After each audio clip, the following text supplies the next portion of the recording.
that orange photo, could I have it, please? Just the orange one. Thank you. Did you find it right? We're going to get started. We'll start with the pledge. I pledge allegiance to the flag of the United States of America and to the republic for which it stands, one nation, under God, indivisible, with liberty and justice for all. Welcome, everyone, to our November 7th meeting.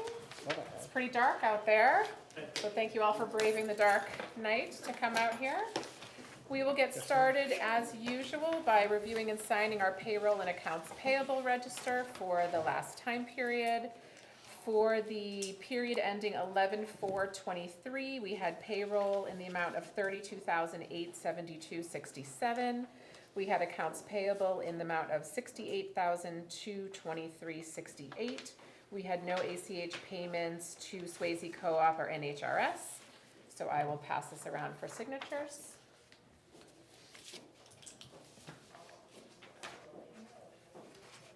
We've got a rec manifest already. Good. No.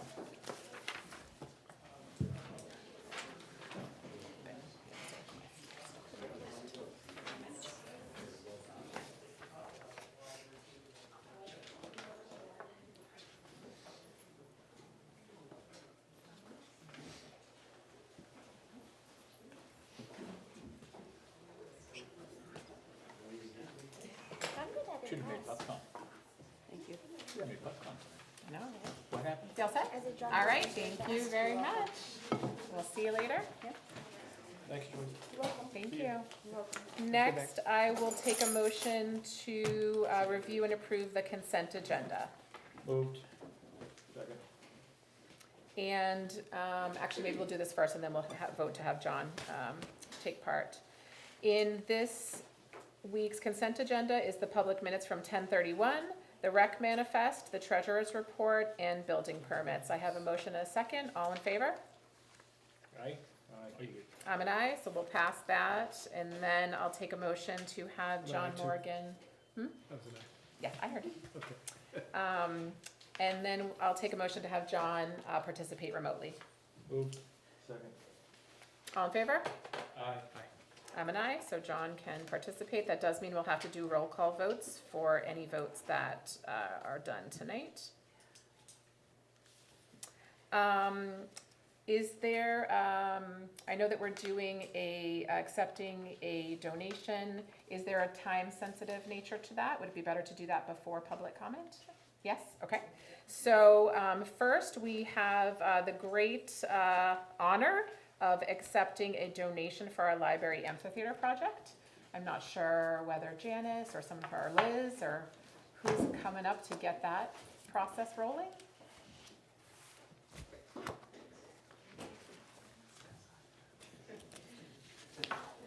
Can we get the whole family to come? Absolutely. I don't know if you want to kind of explain, Yeah, let me, back in March, when we went to town meeting, the community felt that it was best to table the amphitheater project. But the trustees were concerned about the safety issue, and as was Mr. Johnston. And so he came forward with an extremely generous donation, which prompted us to then rethink what we were doing. And we jumped full force into fundraising. And so in addition to the $100,000 donation that the Johnston family is giving us in memory of Linda, his wife and mom, grandmom, and so in honor of that, our amphitheater got started, and we are at the point now where we have crossed the finish line almost, and we'll get to that later today. But we're very thankful for the Johnstons and the Coopers and the Smiths and the whole family. They've been just delightful to work with. And Linda was a very avid library user, so I think this is a really great honor for her. The amphitheater will be named for her, And we're very excited. We're very excited to partner with this family, and we're just incredibly grateful.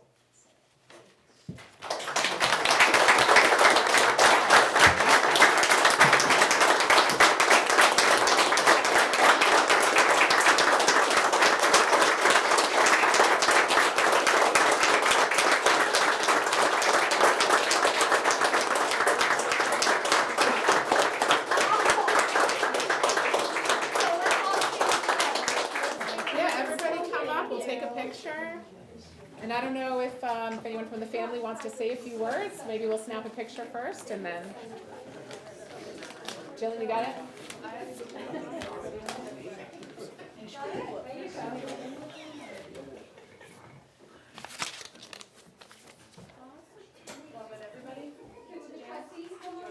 Yeah, it's really.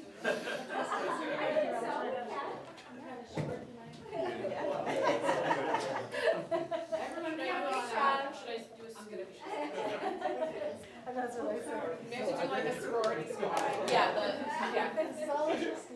We had it all? Almost. There we go. Get everybody in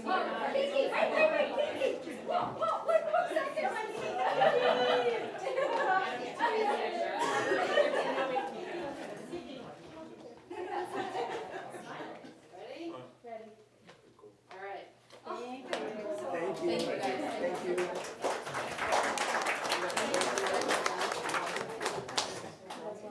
Would anyone from the family like to say a few words? No, I'm just grateful for the town, and I spent 55 years in town now, so, and my family all lives in town, and we're happy to do this for the library. Thank you so much.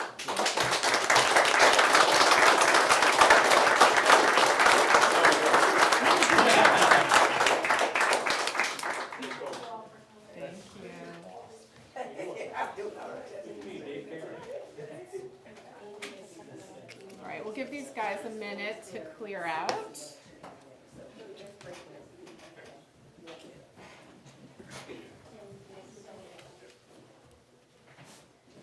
That's a nice way to start a meeting.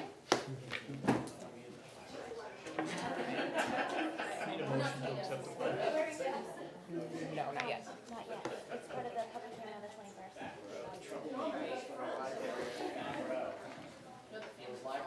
All right, so for everyone's awareness, that $100,000 donation is being lumped together with all the other fundraising from the library, and all of that money will be accepted into the town next week at a public 21st? 2 weeks? 2 weeks from now at a public hearing at this meeting, if anyone is interested in coming to that. So that'll be the next step for that. All right, now we'll go back on the agenda and we will go to public comment. I will say that generally, I, as the chair, like to have public comment at the beginning. I think I am going to make a small exception tonight because I know that there may be people who have significant comments about the Pickpocket Dam that might be better in sort of a group discussion when Robert Spann is here. So if you have particular comments related to the dam, I'm going to allow those to occur during that part of the agenda on the meeting. If there are other public comments about anything on the agenda or anything not on the agenda, please feel free to come forward for public comment. We do ask people to come up towards this microphone here so that your comments can be recorded. Anyone interested in public comment that is non-dam related? Wow. No? All right. So I will close public comment at 6:09 and we will move on to our discussion action items. We completed our first one, which was accepting our check. The next is to have Lieutenant Doty come and talk to us about some funding requests. Come on up. Hello. Hello. How's everyone? You're not giving us 100,000? We're gonna keep the trend. Is this the wrong time to ask for salary increase too, or? All right. No, but that was nice. That was a nice start to the meeting. So my proposal tonight is to tap into some ARPA funds. And in speaking with Karen, it doesn't sound like the PD has really taken too much advantage, if any, of the ARPA funds. So I'm looking for total price. I'll hit you with it now: $61,924.06 for a new cruiser, and that'll be a fully marked cruiser. I know you guys are kind enough to approve one, well, about almost a year ago now, out of our detail fund. And as much as I would like to ask for that again, it's the detail funds just aren't there because we purchased that one already. So I did some research into this because I want to get the most cost-effective option, and that is even including used cruisers. And I know Missouri State Police actually offers like a used car program where they pull their line cars off at just shy of 65,000 miles. They sell them to government entities only. And a 2021 was $32,000. So I did some calling around, and Colonial Ford, who we bought our other car from that's still sitting at Adamson's waiting to get outfitted, has a brand new 2022, obviously like very low miles, just cause it's sitting on the lot, but it's a leftover, already painted black and white too. But the price there is $36,643.55, which is actually cheaper than the other car that we bought earlier this year. A lot of reasons why. And Chief has been pretty transparent as to, wanting to grow this PD. And we've done a great job at adding qualified staff. And with added staff means obviously increased patrols, increased shifts. And we only have 4 frontline cars right now, 3 of which have well over 100,000 miles. So to say that the fleet is tired is an understatement. Just recently we had 2 cars go down at one time. And that's obviously a huge inconvenience as we add staff. Some days if we have a detail going on, we just don't have the cars available. So to add even just one more car is it's huge. It's ensuring that mileage is spread evenly as we put more of like a shift car assignment in place rather than running certain cars potentially up to 24 hours a day if some one is down. These current cars, they're not going down because of issues that we're inflicting on them. They're tired. We did just have the Chargers currently sitting at Foss right now for a motor issue, and that's covered under warranty, and it's not anything that we did to it. It's just because I even called him, I asked the tech, and he says, oh, it's just the engine. So, well, that's good to know. So, you're talking these cars still as they're down, they're running 24 hours straight with minimal rest. Again, looking for cost savings, so that's why I initially looked at the used cruiser. But if I can get one that's brand new that hasn't been touched for just a few grand more, I think it's smarter to go the new route because we still will get the 100,000 mile powertrain warranty and the remainder of the 5-year warranty that's on there as well. So any big costs or any big damages, theoretically, motor, transmission, stuff like that would be covered under that. Last year, Chief, correct me if I'm wrong, but I believe we overspent our cruiser repair line. So, again, tired fleet. So some of these cars were neglected prior to us coming here, so a lot of that was catch up on that. But as these cars continue to gain these miles, they will, we're just going to keep incurring these costs on them. So the goal would be to set up a true cruiser replacement rotation. And then as these cars age out after 3 to 4 years, that oldest car will get set on kind of the back burner and become a ready spare / detail car as we, again, look to add more cars for the future. And then the last thing I'll touch upon is, I know we've kind of been hitting it a lot, but the morale within the PD is huge. It's very high right now, which is quite frankly kind of unheard of in this profession. So if I can do a little bit more to add to that, like getting these guys some good equipment, then you bet I'm going to do it. So, we want to give them good equipment, and with that comes, I think I touched upon it last time, but none of the equipment in our cruisers right now is salvageable. So as we replace those cars, gone are the days of just using that emergency equipment, putting in a new car because it's just too old. The wiring on it is just that. It's wiring where a lot of it now is the emergency equipment is computer chip based, so it just doesn't transfer over, and if it does, then you just don't get the effectiveness of that equipment. And then just the studies that have come out with how much the new equipment, how much better is it, how much it's safer for us, it's safer for the public. So outfitting is a necessary expenditure for it. So I'll break down the price for you. The cruiser, as I said, is $36,643.55. The outfitting, who I would use, there's a newer business going in Atkinson. They're out of Rhode Island, but they're opening up a shop in Atkinson, so their outfitting for all brand new equipment is $18,239. The radio itself, $4,591.51. And then the laptop would be $2,450 for a total of $61,924.06. And that is patrol ready. Questions? I just want to add something. So, we've never had a replacement schedule that I can see in the stuff downstairs. We never had a replacement schedule for cruisers, which makes it very difficult to budget and to plan. And we have cruisers out there now that we say, well, I hope it makes it another year. That's not a good way to run your cruiser fleet, right? But, so that's why we're trying to, once the two line cars that we purchased, the one that's already been purchased, and if this is approved, they go into a rotation where they're on the road for a fixed amount of time, taken off the road, made a detail car, and then they may be an admin car, or if there's a significant value that we can get for something on a trade-in, we do that. But without starting somewhere, without starting a replacement schedule somewhere, it wasn't on the front burner last year when I got here, but it's creeping up now, especially when we have two cruisers that turn over 100,000, just so you guys have a feel for how we do all that. Yes, sir. Could you explain the difference between a detailed car and an on-the-road car? Yes. Detail car is just that. It's generally only used for details. We have probably at least 3 or 4 details that come through town a day in terms of calls. to Like get traffic details. control? That could be traffic control, it could be the racetrack, it could be anything.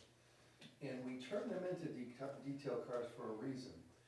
When a car sits idling for 8 hours, it's not great for the car, right? So it's difficult to take a car that sat for 8 hours on a regular basis and then put it into patrol and expect it to excel and perform a high performance.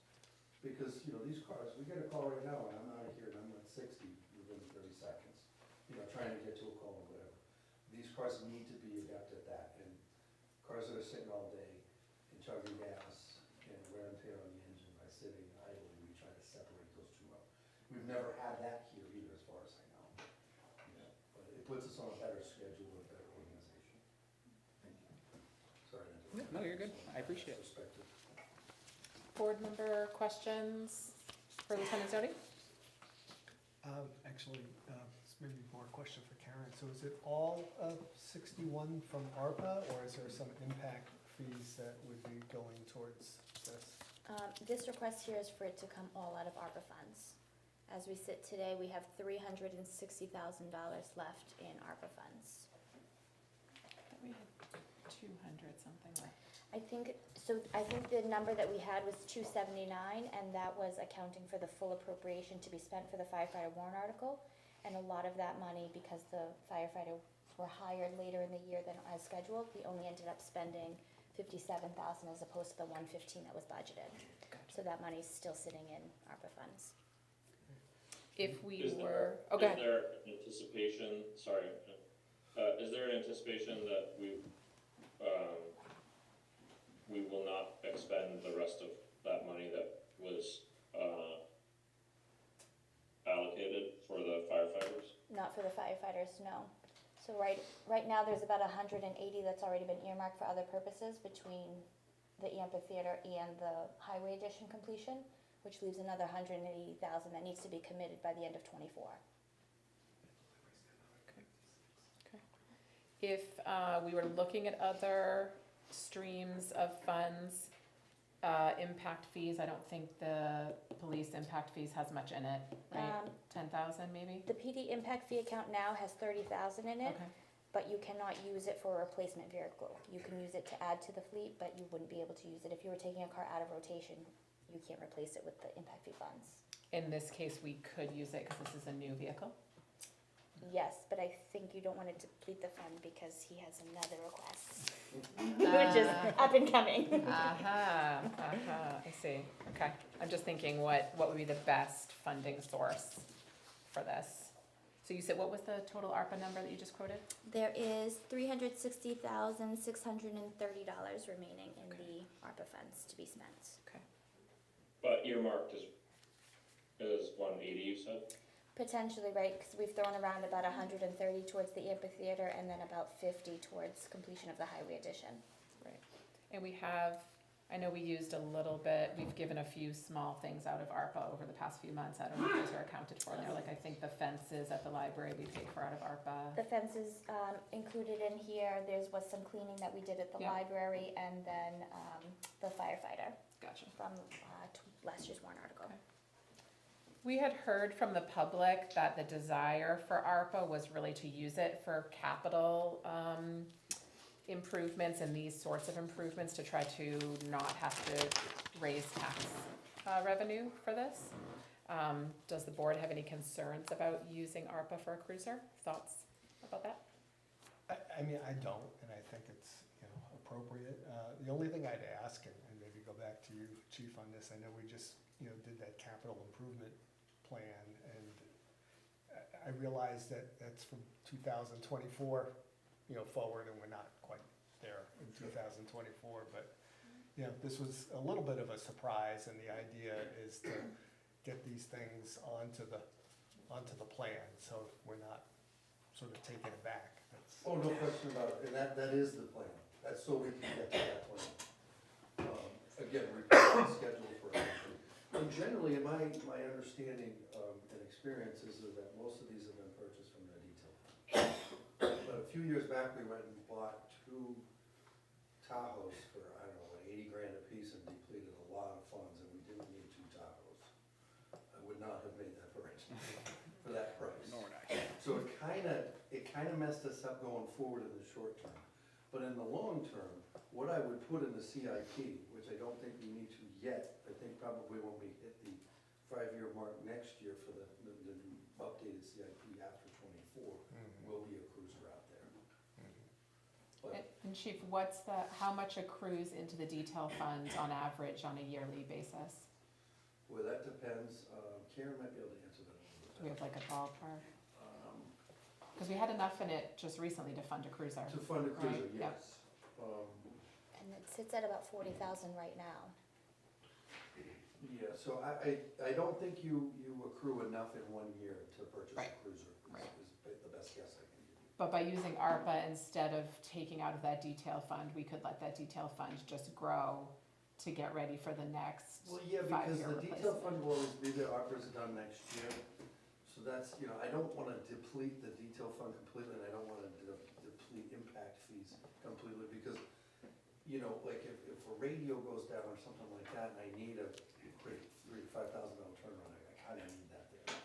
Yeah, it gives a little buffer. Is it, I guess I have 2 questions. Is it, number one, I can ask them both at the same time. Is number one, is it reasonable, Chief, for us to take some out of the detail fund and some out of ARPA for this? That's question 1. Question 2 is, are you presenting your requests tonight in the order of priority, or not necessarily?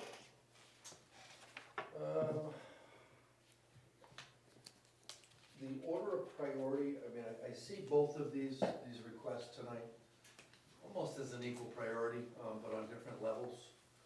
The second one, just so you know, will be Live scan. a live scan fingerprint machine, which will be available for town resources when we do all the background, we can get an immediate turnaround. So we're not waiting for the state background to come back on the fingerprints. So the town will use it, as well. So, but that's a priority that, we're still using ink downstairs. Nobody uses ink for fingerprints. We're in the dark ages. So it kinda is a priority, Again, that's one of those things where, we have a bunch of qualified cops downstairs, ready to go. And they say, oh, we got a fingerprint somewhere, and they got fingerprints all over their hands, and they go to the next TV who's got live scan, like, what are you guys doing with ink, right? It's a little embarrassing, quite honestly. Or a brand new car. Or why is your car chugging like that? Well, because it's been a detail car for a year. And, so I don't think there's a priority there. Second question that you asked first about funds. I mean, I'm not opposed to some sort of a mix of funds, from detail, maybe ARPA, however that works, but my concern is to deplete the detail fund, I don't wanna do that. What the breakdown would be appropriate, I don't know, that's probably up to you folks on what, if you do decide to pull from different funds, on how you wanna allocate that. If you approve the project, I mean, I'm sort of being presumptuous, but. Thanks, Steve. Looking at the detail. Karen's just looking up the detail fund right now. Other thoughts about either the approval or non-approval of this or funding resources? Nothing off the top of my head. Andy? He's looking at the bid right now. I'm looking at I will add the to live scan bid to see how much. that the price of cars is only going up, so, The car is a need, Yeah, it's a that's matter of great. where we fund it from, Yeah. that's not the, I mean, the PD shouldn't be driving cars with over 100,000, it's not a good idea, it's not good best practices. Yep. correct. Where I work, there's 2 lease payments a year in the budget. So I mean, it's part of doing business, you need the cars to get around.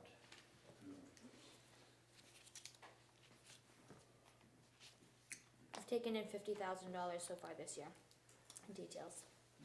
50,000, so it has 50,000 in or it has 40,000 in? It has 40,000 in cash, there's 29,000 sitting in receivables that we're waiting to collect, Okay, and then they owe the general fund $15,000 to reimburse back for the payroll expenses. okay, So that would leave a fund balance of 54,000. 54. So is it 54 minus 15, or is it 54 with, that we could consider? I know we're not gonna deplete it, that's not what I'm saying, but 54 that we could theoretically spend. 54 is the fund balance if you were to receive all of your outstanding invoices. There's only 40,000 sitting in cash in the bank right now, Minus 15, minus 15, so there's 35 technically, 25. yes, sorry. John, do you have any thoughts or suggestions about how to do a split between ARPA and detail fund? Well, I think I think it would probably be more appropriate to consider if there's not a ranked priority order between these two things, like they're both PD things, we should probably hear both of them at Yeah. the same time, get a final bottom line, and then try to make that decision. Sounds I good. mean, that's just my thought process anyway. Are we aware of any other, I mean, I know you say it expires in '24, is there anything on the horizon that we should know about? For use of ARPA funds? Yeah, for some capital improvements? So part of our desire to make a good CIP and look through the CIP is to decide how to best use those ARPA dollars in the time that we have remaining. And so it's at the complete discretion of this board how we use those remaining ARPA dollars.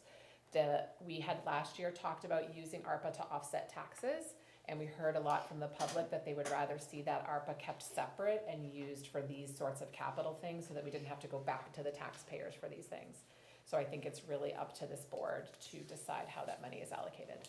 And we have And until, Paul, to answer your question, this is not something that we've talked about yet, because I don't have anything to propose specifically yet, but as you all saw, as many folks saw at the charrette presentation, there is an ongoing plan to act with some urgency to solve the safety issue regarding the road between the concession stand and the baseball field over at the rec. So that is something. I don't have a plan yet. I don't have, there's nothing to present, but I'm just telling you in terms, your question was, do we see anything on the horizon? And my answer is yes, kind of. I see that on the horizon. Thank you. so do we want to move forward with the other proposal and then discuss them kind of all together? Sure. Sounds like a plan. So next proposal I got, as we kind of touched upon, is the live scan fingerprint scanning machine. Chief kind of hit the nail on the head where he said we're stuck in the dark ages downstairs. So literally and figuratively, it's pretty dark down there. So, but we're still using ink downstairs, which just poses a lot of issues in and of itself, and that's to include criminal fingerprints, applicant fingerprints, volunteers. employment, everything. So I got some quotes for an actual live scan fingerprint machine, which would be through IDEMIA. Total cost being $23,496. So townwide benefit, we can start fingerprinting all of our volunteers, all of our employees, all of our even school employees, field trips, whatever. And you're talking from the ink, granted, it's not smudged, a 50-day waiting period. Whereas if we do the live scan and submit it, we call them and then you're looking at results within 2 days. In addition to that, officer safety standpoint, it's less time while you're fingerprinting someone. It's more hygienic. Just recently within this year, I mean, you're talking with this sort of technology, and I'll have a story to follow up on it, but the technology can be tied to our records management system, which is tied to Rockingham County Dispatch. So if there was a local warrant on that through a Rockingham County agency, it would pop up with that. Or if this person that we are fingerprinting is lying about their name, a wanted murderer out of Kansas, something like that, and their fingerprints are in the system, we'll get that hit within minutes.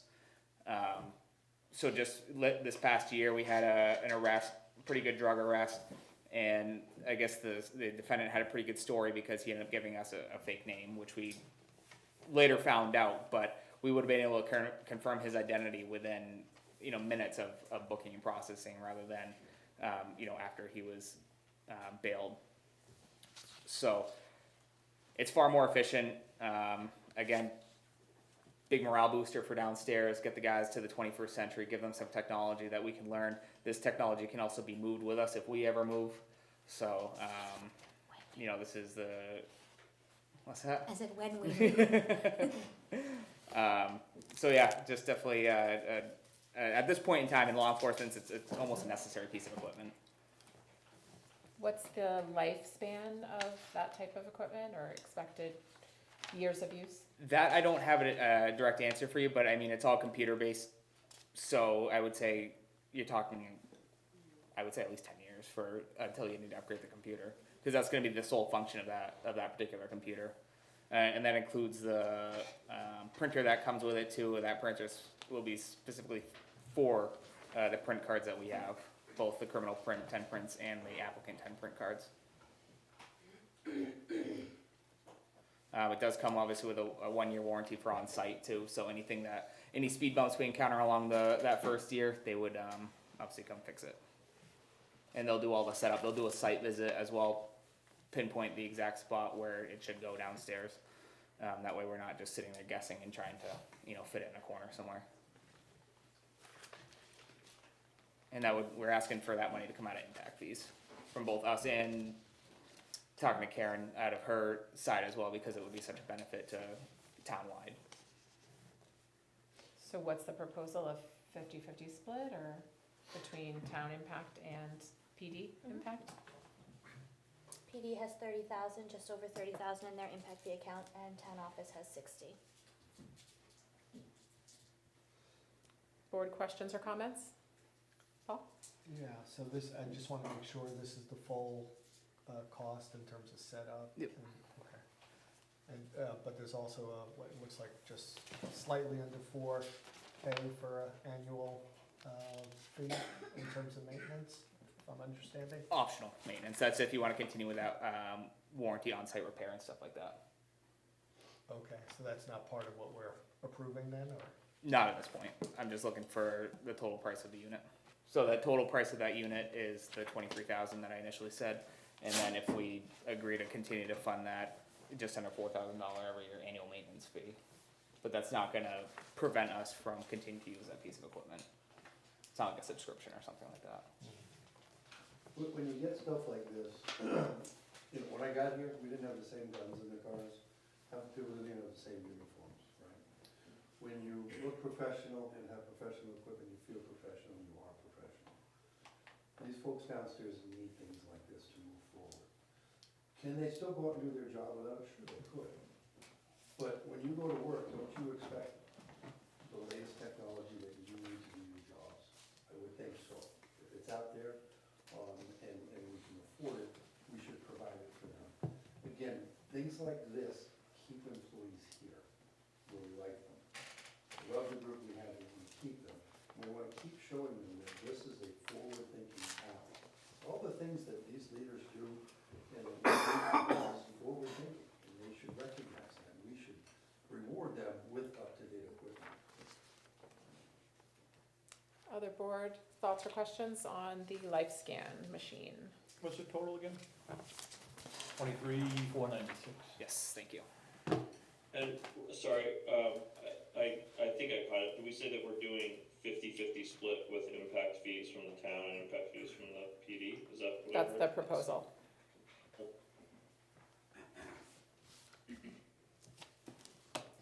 So, Jen, I don't know if you're looking for input. Sure, absolutely. So I don't really have my personal input, I'm curious to hear what the rest of the board thinks, but just sitting, just looking at these two from over here, my thought was to try to take, a good chunk of money from the detail fee, like proportionally, to help offset, the cost, and then take the remainder from ARPA. So I don't know what we feel comfortable with, if there's 54 expected, or is there a reason to expect that we wouldn't get the 20 some odd thousand that we have in receivables, Karen, No, the detail fee? No, but I don't think you can expend the money if you don't have it. It's not like the budget where there's money, it's a revolving account, so it's like your checkbook. You couldn't write a $40,000 check if you only have 30 in your checking account. Yeah, but we could approve an expenditure. You would have to transfer money from the general fund into the account. No, I'm just saying, we could theoretically approve an expenditure contingent on XYZ, couldn't we? Yes, but most proposals are only good for 30 days. So But you had said there's safely 20,000, 85. 25 that could be expended. So you could do like a 20,000 out of detail and a 41,924 out of ARPA. we're gonna spend 11.7 on the live scan. That's not, that's not detail. It's all impact. Yeah, so Jen, that's exactly what those are the numbers that were in my head anyway. Yeah, like a 24, so it's like a 1/3, 2/3 split. So, Other thoughts about that? At the beginning of the presentation, you spoke, or somebody did, about the detail fund, and I think, and why we wouldn't necessarily wanna do that, am I right? Well, I we just wouldn't didn't wanna wanna zero it out. deplete it. Yeah. I think 20,000 out of there is fine.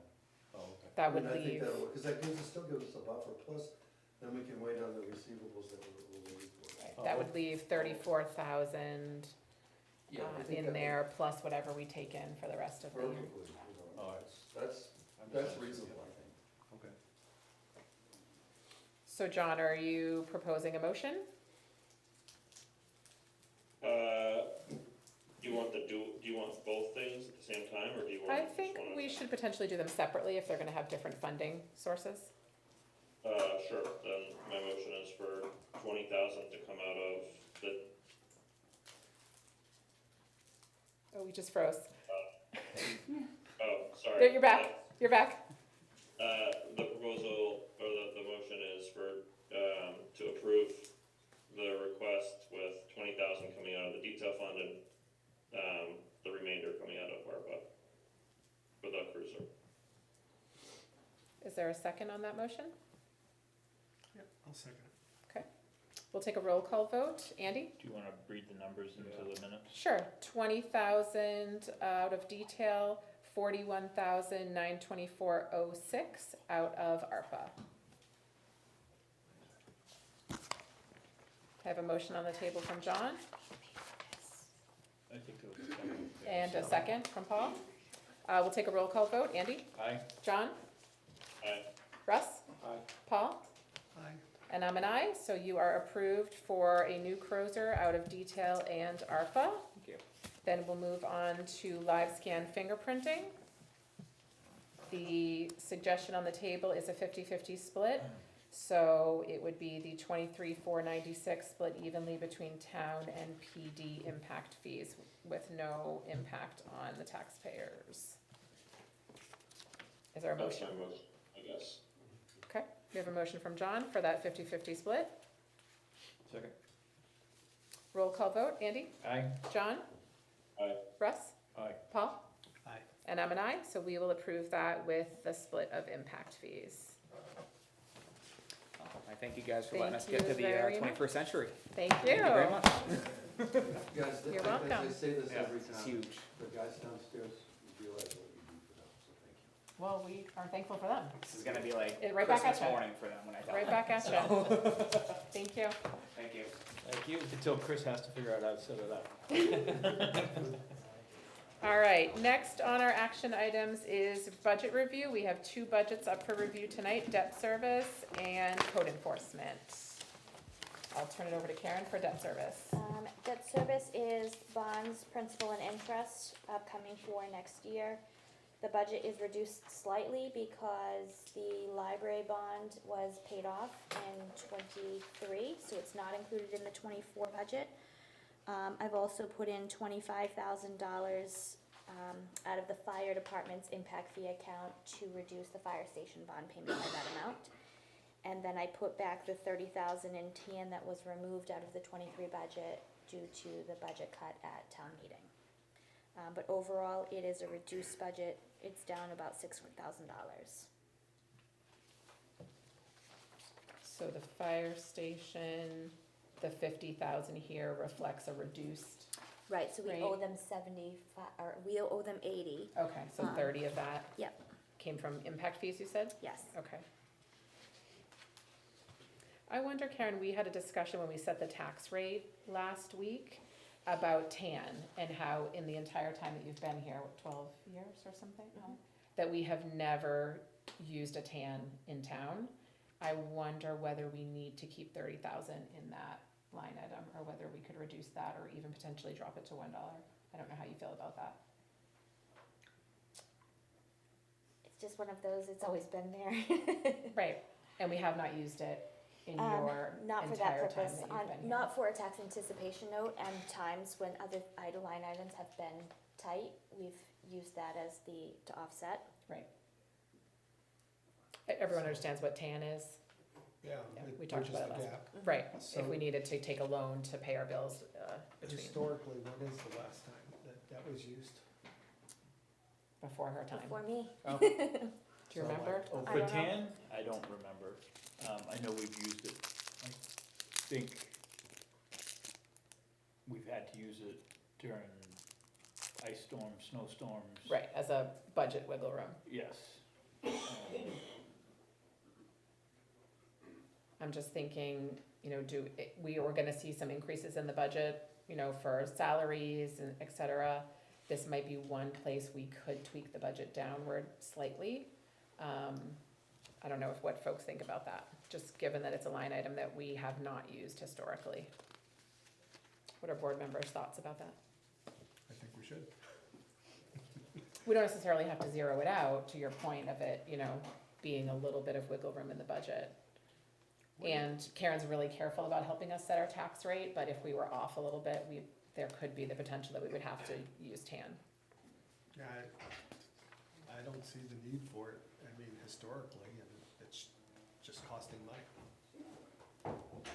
Also, what's the total, sorry, I always have to do this with these, I'm sorry. yeah, I should bring glasses, but, what's the total of the debt service? Currently, Yeah, well, the '23 approved budget is $276,731. But it was supposed to be, 30,000. Cause we reduced it by $29,999, right, with the budget cuts. so it was supposed to be just upwards of 306. So the budget that's proposed here, I did the math before we came in. The principal payments are dropping overall by 25,000, just based on, aging of those bonds. The debt service is dropping by 11,650. And so if we put back in the 30,000 for tan, our budget overall drops for this line item about 6,000 or so. If we were to take some of that 30,000 out or drop that line item down, it would go down further. If you took it out all the way, it would drop this budget by $36,652 if you dropped it to $1, which I'm not sure we should do, to Andy and Karen's point, that it has helped with some emergency coverage in the past. I think personally, I would feel a little bit better if we left a little chunk in there in case an ice storm or a bad storm did roll through and we needed that bigger room. I think that probably be the wiser thing to do. I just know, since I'm on the board, you guys will have my luck following through, and we will need it as soon as we don't have it. I mean, $30,000 doesn't even cover a week's payroll if we were to have a big emergency with overtime. Right, I guess I just feel from like budget cleanliness that if we wanted wiggle room in our like snow coverage or something, That we should build it there. that we should build it there. Why hold it in tan, which is something we never ever use and haven't used and didn't use this year. That seems a little artificial to me. If we need wiggle room in the budget, we ask the voters to give that to us in a different line, would be my thought. It feels a little disingenuous to keep this line item knowing we are not gonna use it. That's just my thought. I just kinda like it to be clean and transparent of what that money is for. But that's just my thought. No, I agree. Let's say we wanted to build either snow wiggle room, ice storm wiggle room. What other line item in our current budgets would be the most appropriate to put that little buffer in? I would say probably either in the emergency management budget, or you would build it into the general government budget, which would be under your authorization to expend those funds. And if we didn't use it under emergency management, let's just say there was 20,000 sitting there, 30,000 sitting there. If we didn't use it, it would roll over to the next year, hypothetically, right? Like we don't. It would lapse into your unassigned fund balance. It would go back to the taxpayers. You would use it to buy down your tax rate Okay. the following year. Thoughts on that, on sort of moving those, I mean, if we're using it as a little slush emergency fund, of maybe moving that out of this budget? I mean, I just don't see the necessity, frankly, but And- I mean, of it at all, at all, I mean, so. I think, for example, this year when we had to cut the budget, one of the line items that we had to cut was in Wayne's budget. He had a sort of slush fund for road repairs, and then when pickpocket washed out, we didn't have that money. So it does make sense to build a little wiggle room into your budget, knowing that you may not need that money and you may give it right back to the taxpayers or never even collect it from the taxpayers, which is what happened this year when we were able to drop our tax rate by almost 10% last week. So it's all, the budget is a theoretical document, and so to me, I'm okay with there being theoretical wiggle room. I just think it should be in the right place, and I don't think this is the right place. I would prefer this go down to $1. Is anyone opposed to that idea? I'm glad you mentioned too, the tax rate going down. It's important. I like 50 cents. 50 cents instead of $1? Well, no, like just the town's rate, because it was. Oh, the tax, I thought you meant you wanted this to be 50 cents. I was like, what's the difference, Karen? Why would we do that? Thoughts on that? I guess just a question for Karen. Karen, did you have anything else? Any other thoughts on that? Because if you have concerns, I'd definitely like to hear them.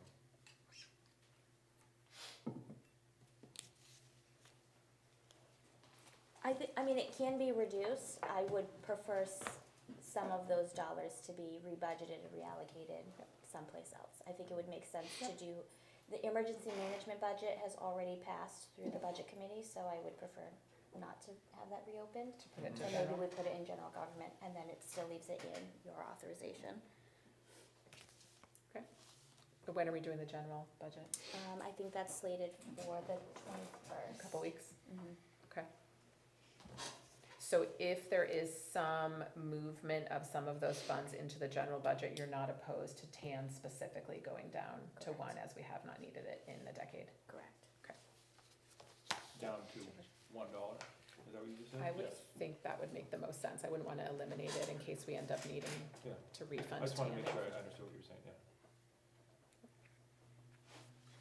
I'd move. Move. Second it. So that's a new bottom line of $240,081. Perfect. Down from the 276, so like a 35,000 reduction. So we have a motion on the table for the new, you said it was $240,081? Yes. Is there a second for that? Second. Roll call, Andy? Aye. John? Aye. Russ? Aye. Paul? Aye. And I'm an aye, so we will pass that at the reduced rate. And then next is code enforcement.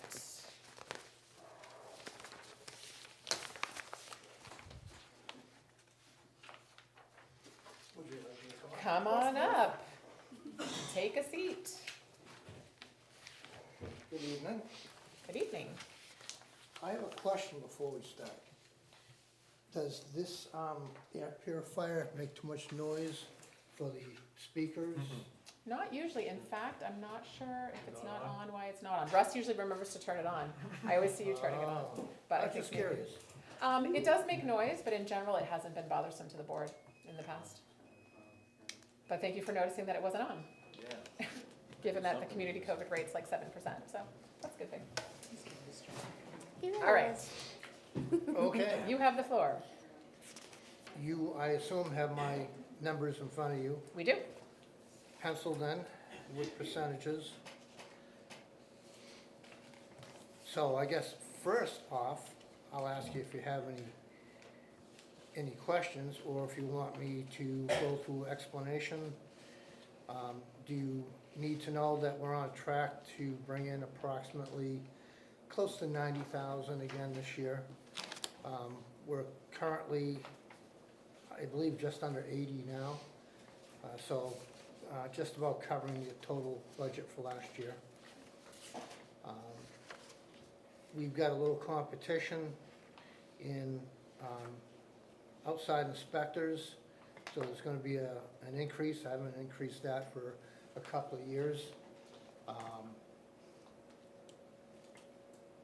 My line is up 6%, and that kind of just puts me into what I feel the average lower pay rate is for the position.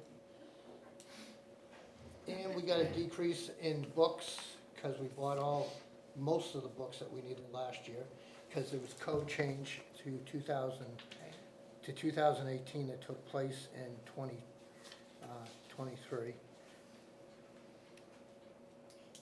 And that's pretty much it. I did go over the numbers recently, tonight, because I started this way back in September.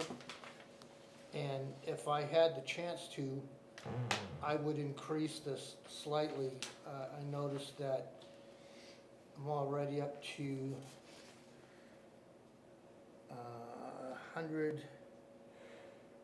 133 plus electric permits. So when you start totaling that up, I think I gotta add 1,000 to that, and that would be about $75 roughly on the FICA. How does that Which- compare to our normal rate? Is that up, the 130? I didn't go back to last year. I usually set this based on what I think is coming and given what has been done. And it has been exploding over the past few years. In some cases, new houses, you can do the service and a rough inspection at the same time. The way things have been going with the power company and transformers and all that, we've added another inspection on almost every house. We've had a pretty good bunch of solar and swimming pools, solar in particular. So over the course of the year, it certainly increases. Karen, when were these year-to-date numbers run? in September when I did the worksheet. When budget season kicked off. Do you want me to do an updated one? No, I was just, In terms of like the electrical Year to line was date. almost maxed out, was almost in September. yeah, but plumbing hadn't been touched, and Kip's salary was way under, but if it was in September, that was On track. on track. So on the end that I have it listed as plumbing, the intent is, we're not overburdened with the plumbing. You know, I'm still handling it, but it will free me up for some other items. It'll bring somebody else in, so that if I take a vacation or whatever, there's another set of eyes that I can ask for if the electrician can't do something. So typically I take the computer and I do all the permits when I'm gone, but this would be something to kind of maybe mentor someone else that can, you know, step in when needed if I find the right person. And last year I didn't expend it because I thought I had someone that could do both, and it dropped out. You get busy, and you just handle it and say, I'll put it towards next year. Oh, okay, so that's why there's 0 expended. Yeah, and luckily, because this year I'm gonna overrun the electrical. Gotcha. And basically, this is an in and out budget anyways, technically Kip's already made us 9,000 and we still have another 2 months to go. Yeah, right now the electrical permits totaled, again, I say right now, roughly $11,000, so. Yeah, I mean, it's paying for itself and we still have money for a clerical, which is the intent. And I will be coming back with a new fee schedule to add electric service to it, and we don't have mechanical permits. I don't really want them, but we need to do something with all the mini splits and that sort of thing, which can go under electrical. And I don't have them listed. They have generators and solar. And just so I understand, the 14 grand for electrical and plumbing, that would be like for contract services for? Yeah, so what it is, it's an independent licensed contractor that, they take the calls and the emails, they go to them for an inspection, and they go out, they do the inspection, and then they report it back to me. And they're, they get paid per inspection. So, you know, if there are less inspections, certainly the line goes down. But it's not a constant thing. It's not like an employee that you've got year after year after year. Other questions for Kip?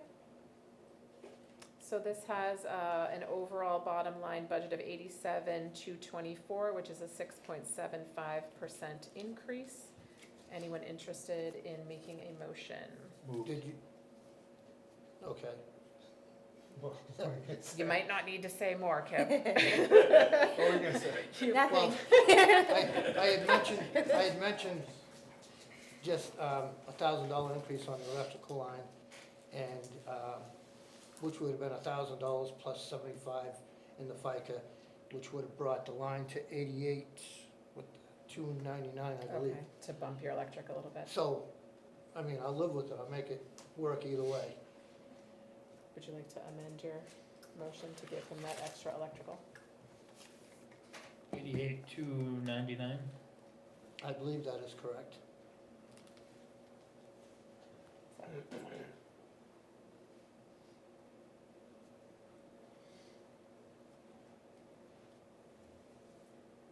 Just got our calculator out.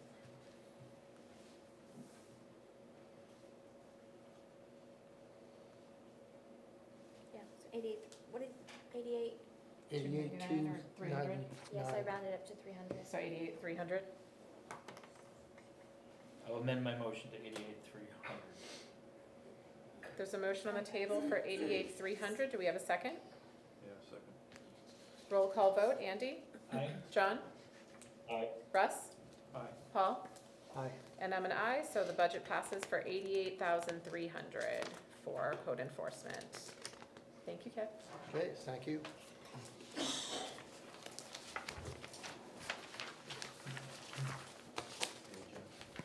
What's next? We are going to talk about the amphitheater next. Do you need a break? Yes, sir. 2 minutes. Yep, we'll take a 2-minute recess, and then we will bring the library folks up if you guys want to get ready.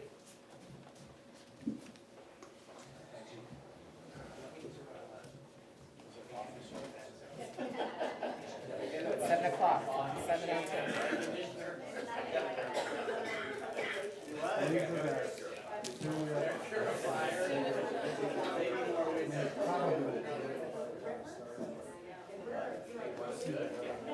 One of my mentors I've been popping the window breeze all tonight. I was like, Oh, that's strong, right? Let me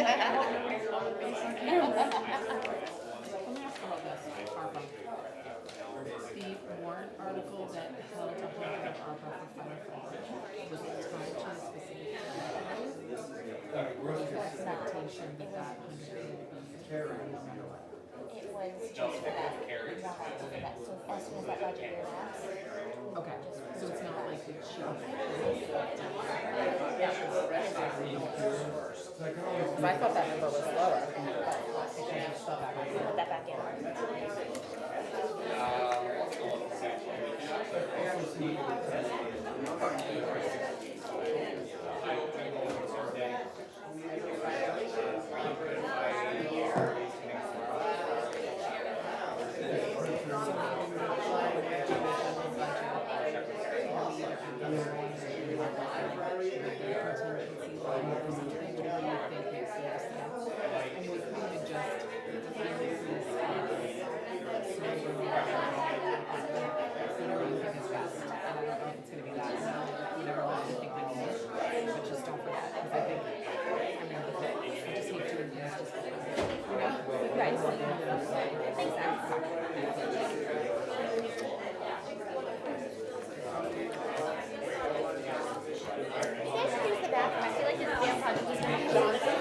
it's really loud in here, John. Hold on a minute.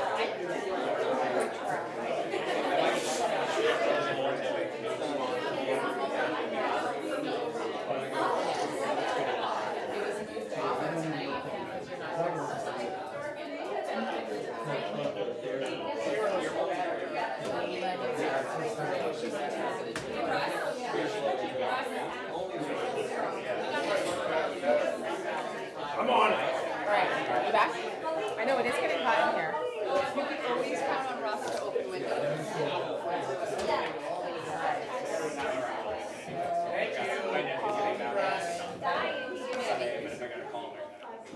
I know, what's been, it's usually freezing in here.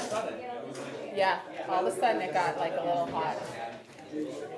Can't blame Lieutenant Doty either. You can call me Justin. It's okay. I'm really not a fan. It sounds more. We can't blame you because you got hot and stuffy well after you were done with your presentation. Oh, now you just take my candy. You just make yourself at home. Jeez. I think he is too. I usually need like 1, and Daphne always gives me like 10.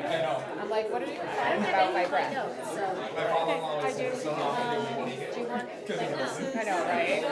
It's amazing. Oh, we gotta reach. Okay, now my board is disappearing. So our 2-minute recess is now 3 minutes. I'll start with,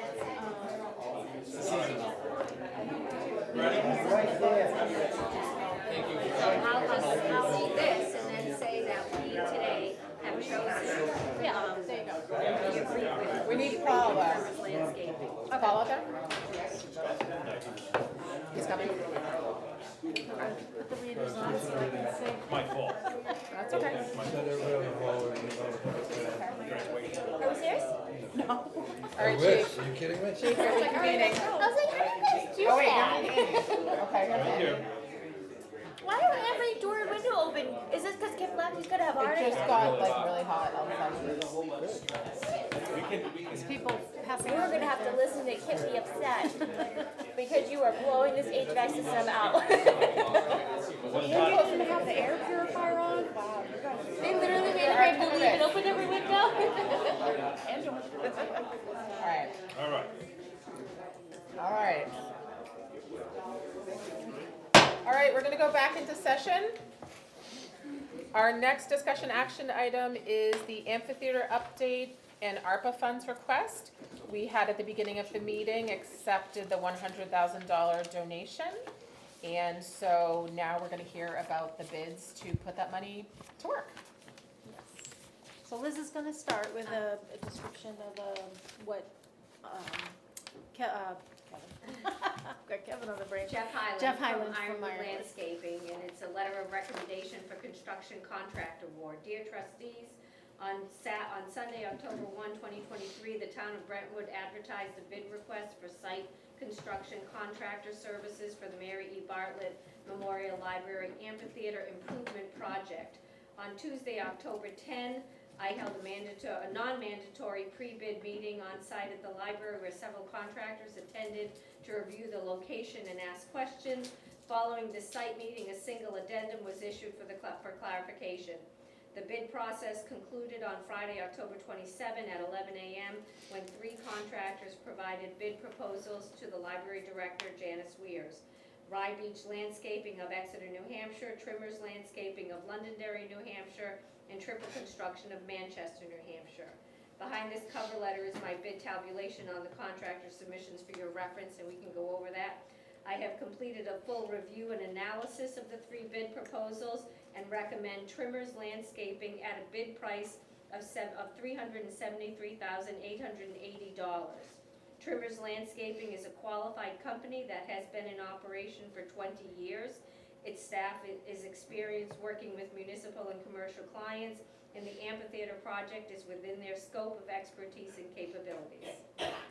And we had a trustee meeting prior to this meeting here at 6, and our trustees took a unanimous vote and agreed with the same recommendation for Trimmers Landscaping.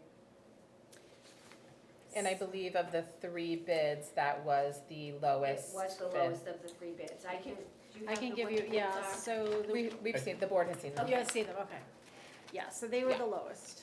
This is Trimmers one. And thus far, or at this point, we've raised from several different sources. So Kevin Johnston and his family, of course, gave the $100,000. We had an anonymous donor come forward with $30,000.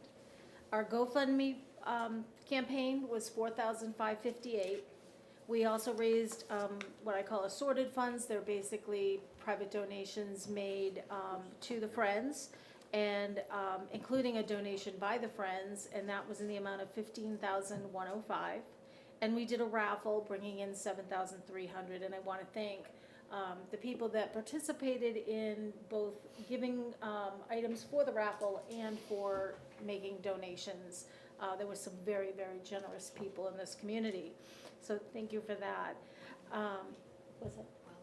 Yes, that's, so part of the $15,105 is a $10,000 donation from Wellner Poppy, who's one of our townsfolks. So the total that we'll be asking for at public hearing will be $156,963. Other funding sources include $50,000 in impact fees. We had done a warrant article in 2022 for engineering costs, and that was $50,000. And therefore, at this point, if we're going to go with the Trimmers bid of $373,880, we will need approximately $117,000 of ARPA funds. We thought originally $130,000, and certainly that would give us some wiggle room, but I don't know how you want to manage that. So that's where we're at. Does anyone have any questions? One thing I just want to put in front of the board is, and I had talked to Janice about this before tonight's meeting, when I became chair in the spring, one of the things that I talked with the community about is to work on increasing our transparency, that we would include as much information as possible in our board packets, and that if we had certain large decisions or impactful decisions in front of us, we would potentially not make a decision the same night that the information was put in front of us. I think this is a big enough project with multiple bids and ARPA requirement that my suggestion to the board, if the board is not opposed, is that we ask questions tonight, we get our questions answered, and then we hold off on a vote on this project until either next week or the night of the public hearing, so that we can allow people time for public comment in the public if they are interested in doing so. Is anyone on the board opposed to that plan? Is there any downside? I don't think so. Janice did not No, feel the only there would thing I be would a say is if we problematic could delay. do the vote next week as opposed to the 21st, then we could get started, because we Did are the- up against the Did the weather. public hearing get pushed off a week? That's on the 21st. I had made a mistake in thinking that it was Oh, next gotcha. week. Okay, Yeah, it was the 21st because we had to post it for 7 days. gotcha. So, I think 1 week is fine with me. I think the advantage to that is to let the public weigh in if they have questions, concerns, et cetera. And then, if any of this board has questions, I think that it's a big enough project that has been in the works for a long time, that I think a delay of 7 days is probably not onerous. Janice did not feel that was onerous to her project. Especially if the public hearing is the week after, so you don't even have those funds released to you yet. right. I think it's fine with it. Although I would be okay this week, especially given the fact that it Sure. was. It's not like much this is the less- first time we've heard of it. Exactly, much less than, but if there's no harm, no foul, then let's wait 7 days. Questions from the board about the bids, about the funding sources? So if people have concerns in the town that they bring forward, will they bring them forward to us first in writing so that we're not here at a public hearing, at a meeting, and there's public comment and we're taken by surprise by some of those comments, or how? We can do it in any way. If they want to send them to the select board, we can forward them to you if there's questions. So people are welcome to come to public comment next week if they want to weigh in. But yeah, I agree. If there's any substantive questions that need to be answered, we will direct those to you. It might be easier to just have it come to us first, That's fine. so that we can review it and then funnel it Yeah, to we you just guys. don't wanna be, we don't wanna have 30 people asking us Right. questions Sure, at no. a meeting, so. And I think, That's fine if they do, but especially if it's just gonna take some time to. And I If it think you guys have requires done such a fabulous job with fundraising, and you're coming to us asking less ARPA than we anticipated, that, I think that, I speak for myself, I think you guys have done amazing. And so the delay of 7 days is just procedural to allow for maximal transparency. It's not because we don't support, or I don't support the project, because speaking for myself, I think it's amazing the money that you've raised, and the generosity of the townspeople has just been really quite heartwarming, as we saw at the beginning of the It meeting. is really, it is awesome, and even our contractors are so excited for the project, that how it's gonna look, it's gonna be awesome. All of the people that came to the pre-bid meeting were very engaged and asked excellent questions, asked for follow-up. And many of them came in and did like tours afterwards to look at different parts that they maybe didn't get answers to. So it was a very engaging situation. I wasn't expecting that kind of thing. Great. I have one question. When we, several months ago, were talking about the pre-bid process, we were talking about that one way to reduce some costs was to do the kind of add subtract, I forget the exact language, of subtracting off certain things that we could do later to save money. Right. Does this bid, because it is a lower dollar value, does it involve some subtractions from the other bids? No, so in the documentation that we sent you, there was the base cost, and then there were what they call add alternates. That's the term, yeah. And so the total that we're giving you today includes the base project and the add alternates. So if anything comes up and we need a little bit of wiggle room, we can pull from those add alternates to bring it back to where we need it to be.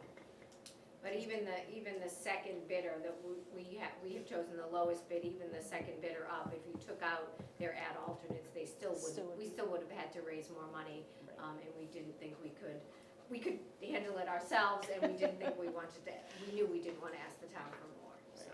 So to clarify, so the trimmer's bid of $373,000 includes a base price of $335,000 with about $38,000 of alternates. Correct. So essentially that would be your malleable fund that you might have to cut certain things Yes. out if you were going over Right. costs. Okay, Yeah, it's like any project, I Right. mean, you just don't know how, Right, what can come sure. up, so. And costs can go up in just Sure. the couple weeks that Right, we're and here. so. realize too that our budget also has a 10% contingency in it as well, Right. so that's built into the. and can you clarify whether the paving project is in this or not in this bid? Because I know there have been some discussion is. about, it is in It that. is. Yes. Is.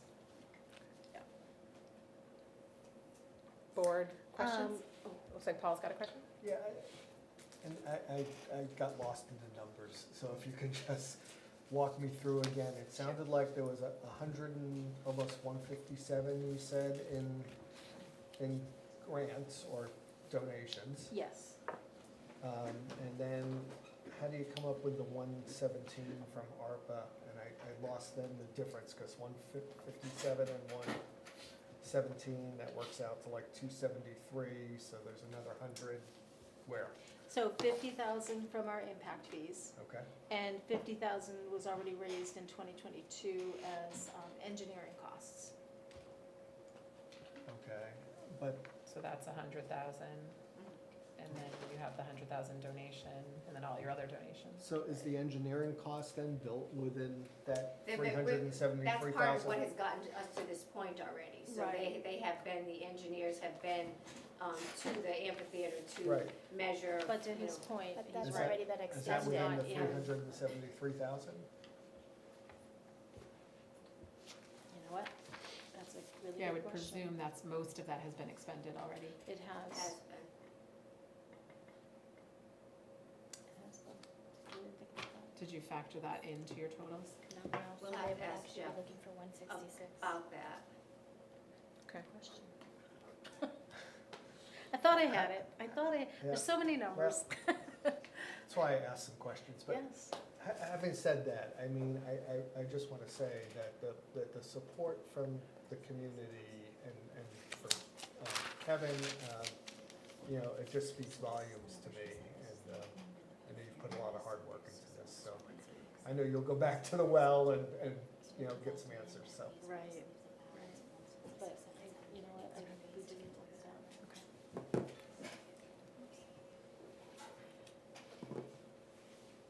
So potentially, there's that, we need to correct that number. Yeah. All right. Which would increase the ARPA request to 166,770. Yeah. Okay. I apologize for that. That's okay, I mean, it gets confusing, because that is money that you had in your bank, but it's just gone, it doesn't go to this 373. Yeah, I wasn't thinking that It it's doesn't not go to listed in this the, construction right. of the project, Yeah. which is what they bid on, not Okay. what we had. Yep. Sorry Did you about have that. any of that left? I know at one point you had like 17,000 or something left in that fund, or has that gone down to zero? We've gotten our final bill, so we're. It's probably just- close to zero. Yeah. Okay. Yeah. Karen, what's their budget running? I'm sorry? What's their budget running? Do you know? Could we Do possibly we have take any some of that encumbrance? 50,000 out of their budget? They generally only turn back about 5,000 at the end of the year. We will have budget money left in our salary line. I don't know if that can be utilized, because some of the things that we had anticipated didn't happen. But our operating budget is pretty tight. Might be worth looking into though, if there's some wiggle room there that we could just encumber. To bring that ARPA number down a little bit. And the 50,000 impact, does that reflect what's in that Yes, it account? does. It's just about Yeah. exactly 50? I think there was more, but that's what we were. I think there's only like Kinda 7,000 or aiming 8,000 more. Yeah. 57,000 I or think something? it's about that, yeah. Okay, so maybe for next meeting, when we're gonna take an official vote, we can clean up all these numbers and get the exact numbers, and maybe that'll give us time to look at whatever your salary gap is and how much that might go towards that $50,000 gap. And then we can also spend, Janice and I will spend some time looking at the ad alternates and see what Right, we think we can take we off. can cross off the list. Yeah. Oh, okay, so they would give you the option at the very beginning at the beginning of the project to say you were taking some of those ad alternates Yeah. out? Yeah. Gotcha. Yeah. Those total 38, the ad alternates. Yeah, so that would close the gap a little. I don't think we could take everything out, but there are a few things that would come Yep. out pretty easily.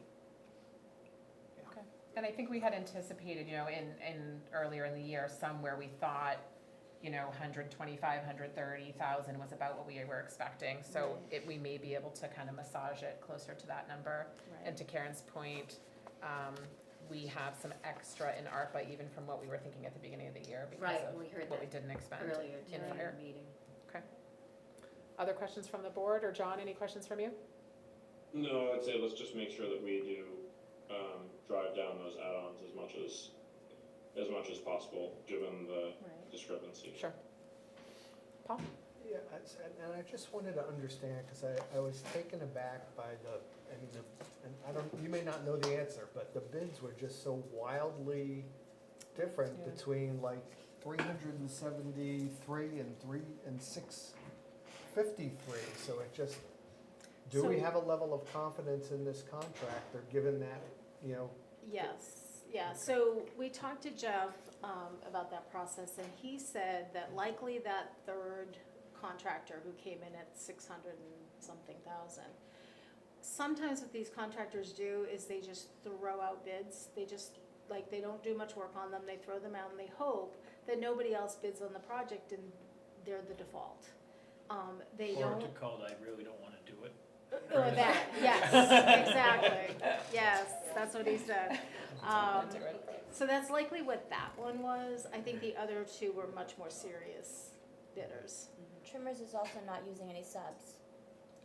Well, They're all we their just own. don't know what their subs are. They didn't list their subs, which is not a requirement. And subs can change, so even though Rye Beach gave subs, it doesn't mean they're gonna go with them. They're just, those are the ones they got the numbers from. That's a good question, Paul. I was wondering that as well when I saw the diagram. We were We too. did too. We were like, how can this happen? Right. Yeah, So, yeah. And So it wasn't really a serious bid. The contract agreement, the language you got for that, was that from Jeff, or that's So the like town? contract hasn't been done yet. This But is, I know, but the proposed contract, like, because that Oh, was yes. included, was those proposed contracts. Was that like standard Those are town subs- language? Yeah. yeah. Okay, all right. I mean, I looked through it, it had, you know, some good, you know, provisions in there for holding, you know, us harmless and, Liability. Right, yeah, yeah. so. And if we're gonna try to trim our ad alternates a little bit, is that the type of stuff that you guys had talked about originally, like benches for and anyways. tables and stuff that we could fundraise for later on? It's not, Yes. it's nothing that would really significantly impact the base project, right? Correct. Oh, okay. Benches, trash, fencing, dumpsters, lights, okay. Yeah. Okay, perfect. Nothing that would really destabilize the project. The only one I Right. wasn't sure about was the lights. The lights, I think we would, we're Lights, gonna. yeah, I we're think- gonna I lean would Given towards- how dark it is Right. outside, Yeah, lights, yeah. maybe we wanna But I keep. think everything else can Yeah. be, Jeff said that he's very comfortable with if those have to come out. Okay. Um, Any other board questions about the bid? So sounds like for next week, we will try to firm up some of these numbers, have the trustees think about the ad alternates, and also look at the current library budget to see what wiggle room there might be in your salary line. Yes. And then if you can come back to us, can we have quiet, please? Thank you. If you can come back to us next meeting with that firmed up number, we will take two, I would assume, two separate votes, one to accept the bid and one to allocate ARPA to your project.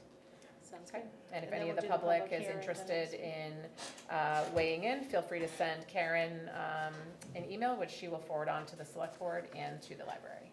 Or Great. come to public comment next week. Great. Great, Thanks. perfect. Thank you. We will see you then. Thank you Thank so you. much for all the hard work.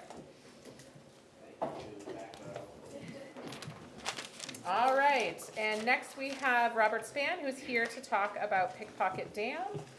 And Robert, I don't know if you're bringing any friends up with you. Feel free. Feel free to bring any friends, see who you want up with you. You can grab a couple chairs up here. Yeah, now it's starting to get cold. All right.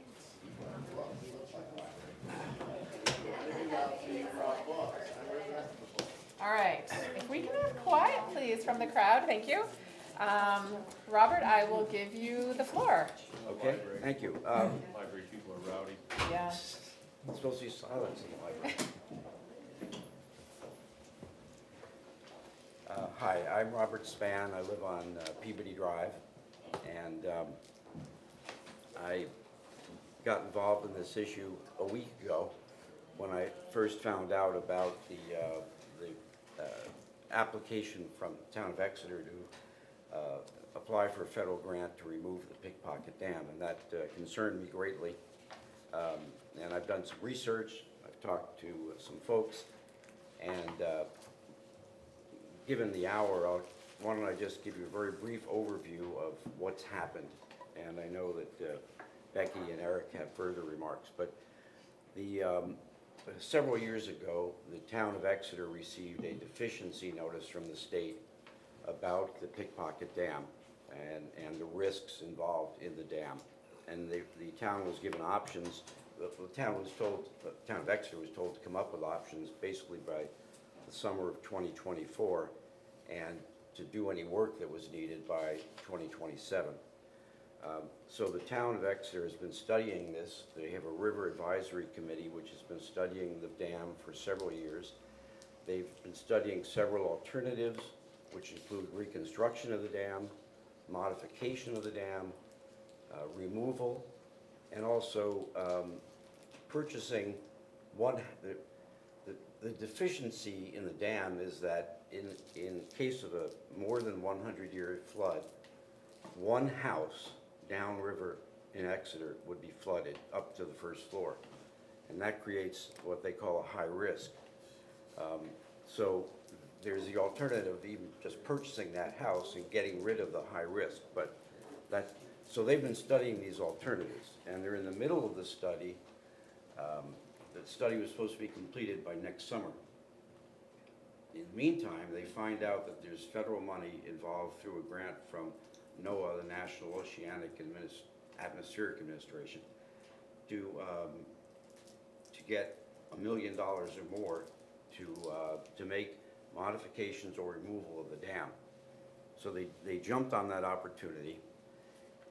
And by the way, throughout this period of studying and analyzing the alternatives, there's been no contact, as far as I'm aware, with the town of Brentwood, with the Conservation Commission, with the Select Board. No one in Brentwood has been consulted, even though the River Advisory Committee in Exeter admits that the most significant impact of removal or modification of the dam will be in Brentwood.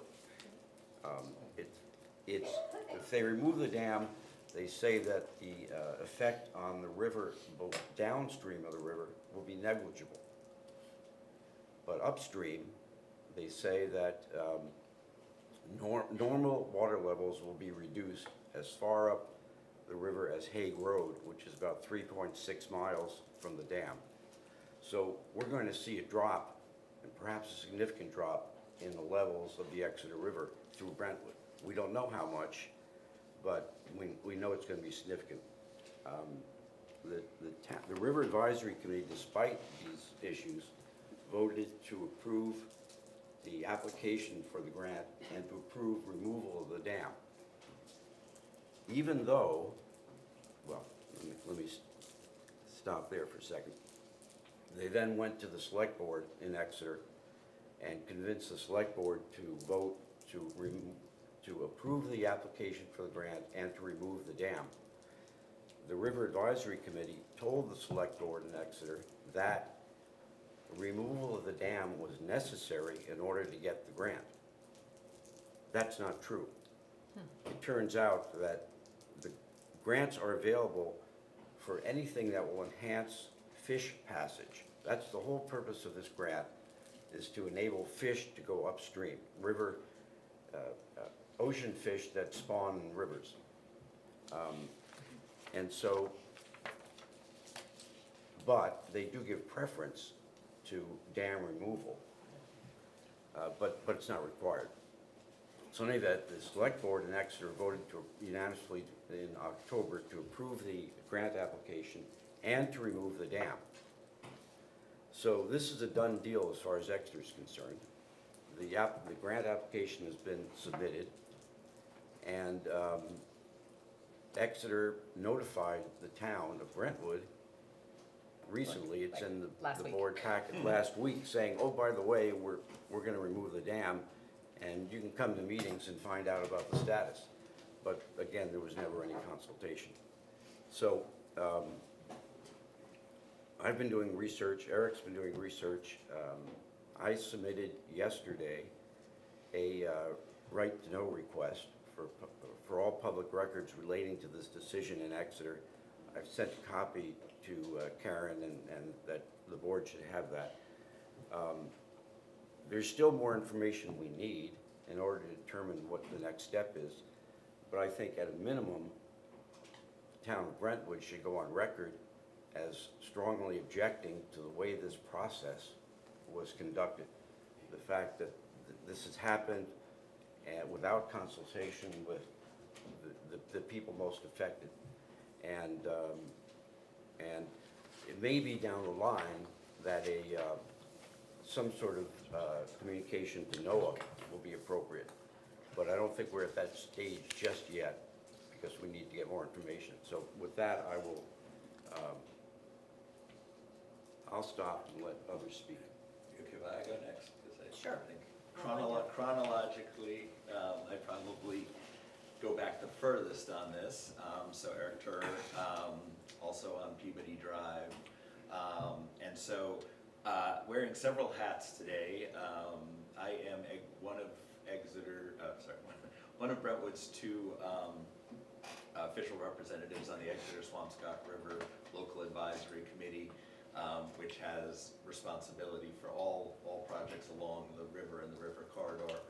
I'm a river butter as well, and you all know I probably organize the paddle with our town recreation department each year, which is a popular event which ends at the dam and then returns. I'm also your state rep, but that really doesn't have much bearing tonight. So I've been following this. The river got its designation as high hazard in 2018. So I've been aware that this situation, so this is both shocking and not at the same time. Exeter spent a couple of years trying to figure out what to do about it, eventually appropriated the money for a study. So they were doing things, I thought, quite well. They hired a very professional firm to do the study. It is true that they have not done any outreach to Brentwood. I have been in touch with the chair, or the acting chair of the River Advisory Committee along the way, saying, let us know when these things are gonna happen. Let us know when there's gonna be reports, public hearings, things like that. And that was all sort of supposed to happen. And people in town had asked me to keep them informed. There's actually some people here from Exeter who also, we met at the paddle, had asked me to keep them informed. There's a couple of people. And I was trying to do that. So I reached out on September 5th to the chair of the River Advisory Committee, because he had said it would be in the fall where they'd release the findings of the study. So I reached out to him proactively and said, is there a meeting this month in September? And he said, no, there's no meeting this month at all. And then on the 12th, he wrote back to me and he said that there would be a meeting to discuss a quick turnaround grant. But he didn't mention the topic of the grant or what would be on the table. There's no mention in the agenda released for that meeting that there was going to be any discussion of the dam or dam removal. So it didn't sound like a meeting that they have all sorts of other business, so it didn't sound like something on the 27th, so after the meeting took place, meeting was on the 21st, there's a recording of it. On the 27th, I got a email from Paul saying that there was a lot of discussion at the meeting, and it was centered around dam removal. And so that got my ears up, but again, did not say that there had been votes taken and decisions made either to move forward on a grant or what the grant was, or that they had voted specifically to remove the dam. And that was going to be passed along to the Exeter Select Board for consideration. So nobody really knew any of this was happening. That was the first time. He tried to refer me to a video when I asked what happened, and it wasn't posted at the time. Eventually, a former Brentwood resident actually, alerted us to the fact that where the videos could be found. So, in my mind, sort of the entire public process that was ongoing was basically short-circuited, and any degree of public notice was also basically short-circuited. My understanding is Paul found out after my initial outreach that this dam removal grant was available. And it's not just dam removal, Robert's correct, but there's a priority, with a 2-week notice and 2-week turnaround. And it didn't seem like there was a lot of time. The only reason that it is imperative to get the grant in this year, the grant is not a one-time offering, it's an ongoing grant. But this year, because of ARPA, there's a historic level of funding in the dam grant program. And so I think that necessitated the process, but it basically also short-circuited, what I think everyone was expecting to be the process to play out. I will say the video of that meeting of Exeter's Local River Advisory Committee, I have a lot of exceptions to some of the things that were said in terms of being misrepresentations. There were concerns about what will Brentwood think, and we haven't talked to them, and those were dismissed explicitly during that meeting. So I will say the grant requirement, so we've looked at the grant requirement, looked at the application. It specifically requires outreach and education of the public. It requires stakeholder support. It requires what they state, inclusive planning and engagement, and a community outreach and education process. I know that Exeter doesn't think that we are stakeholders, but there's a significant emphasis on stakeholders engagement, and that didn't happen. So basically, no notice was given to the abutters, no notice was given to my committee, the Exeter Swampscott River Advisory Committee, that this was happening. Becky can speak to the Conservation Committee. And basically, the study was only ever presented at the meeting where they made the decision to remove the dam, when we were expecting to hear about that. And as Robert said, they pushed very hard, both at that meeting and at the select board meeting, for an affirmative statement of dam removal, including a letter from the select board stating that this is their preferred choice. The grant application says that there will be a public process to be carried out after the fact, but in fact, the decision has already been made that dam removal is the option. So I'm not really sure what the remainder of the study or the public process will be intended to do, because as far as I can tell, they not only moved forward with the application, but sort of took all the other options off the table. So again, no deference to, or no dismissiveness of Exeter for wanting to go for resources to help with this issue that they've got, but I think this push to rush this process and exclude all the input is a pretty serious breach for the process, and if they let this play out, they may be able to come back to this in the future. So I don't know what can be done, but I agree with Robert, it would be worth people understanding that, these requirements of the grant weren't, in my understanding, really satisfied by the process. So I'll end there. I want to thank Mr. Span and Eric as well for getting to be part of this. I first found out about this when another resident along the river, Mr. Allenor, whose address is 210 Pickpocket Road, who's right after the dam. He had no notice of this until after the decision was made, what impact it would have on his land. And you can see the highlighted area goes from the dam all the way to Hague Road, and all of that is conservation land. I went back through all the conservation records. There's no indication that we discussed it, or any notification, or any discussion or involvement with what this would mean to properties in Brentwood. It's a lot of wetlands back there, and Eric is right. They do talk about engagement and public involvement with the stakeholders, but that happens after the money is awarded. And as far as I can tell from their budget, There is no funding in the grant for any remediation or solution to any damage that would be caused to Brentwood properties. They talk about replanting species so invasive species don't take over.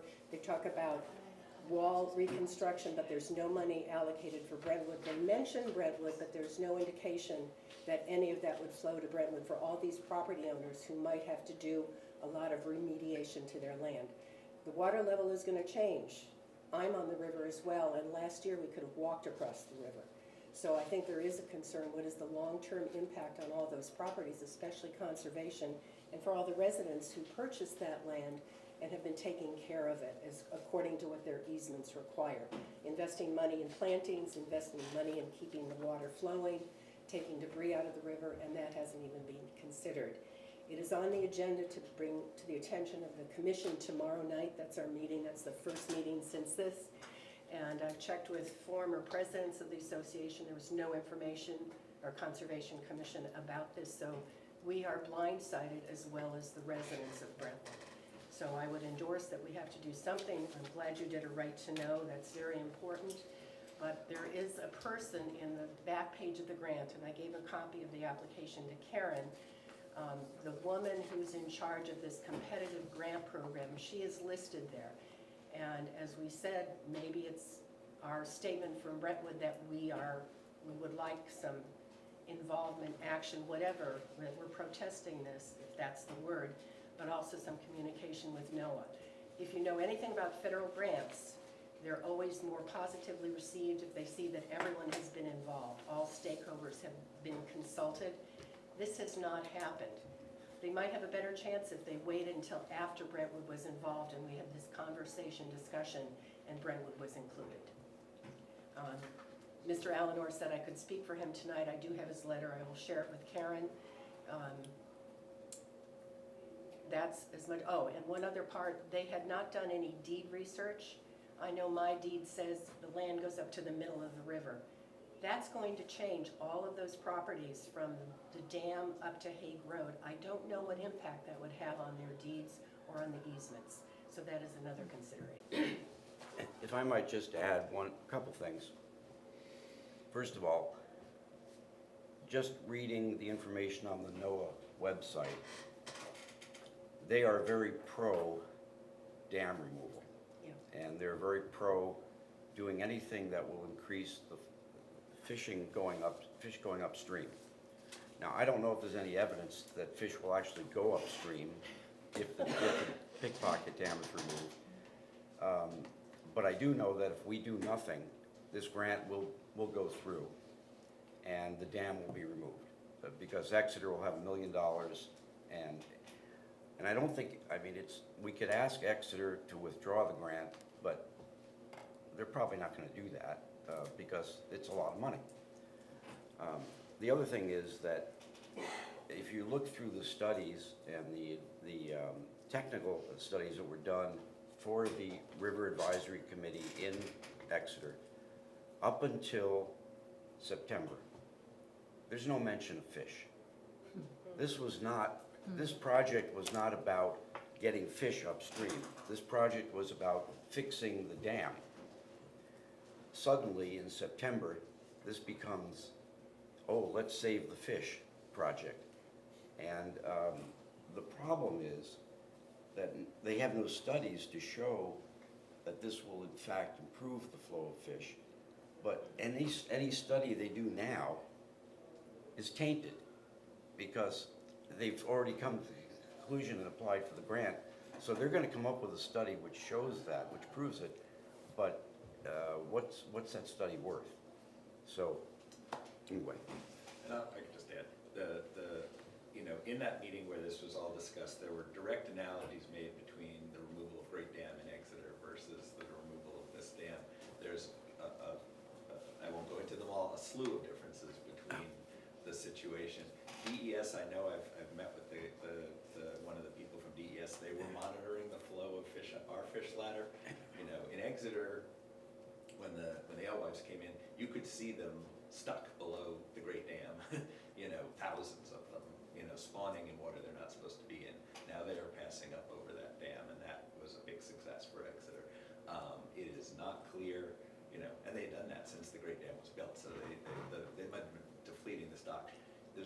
there's no sense that those fish, now that they have all the upwater, fresh water that they can get to, are trying to get up, and I've never seen below the dam, you know, piles of, piles of these fish trying to pass. I'm not saying it's not good. I mean, the Exeter Swampscott River Advisory Committee that I'm on, you know, is dedicated to the good of the river for whatever the good of the river is.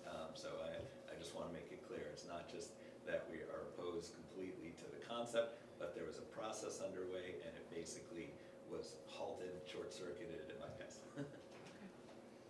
And I'm sorry, Okay, I just, I'm a lawyer, I can't resist talking. The only other point I wanted to make was I think it would be helpful for us in this effort to get as much support from the public in Brentwood as we can get. And that would involve notifying abutters, but also making sure the groups like the Sportsmen of Brentwood, Conservation Commission, people who use the river now for recreational purposes, for fishing, for hunting. You know, there's an area out in front of my land, which is a ponded area, part of the river.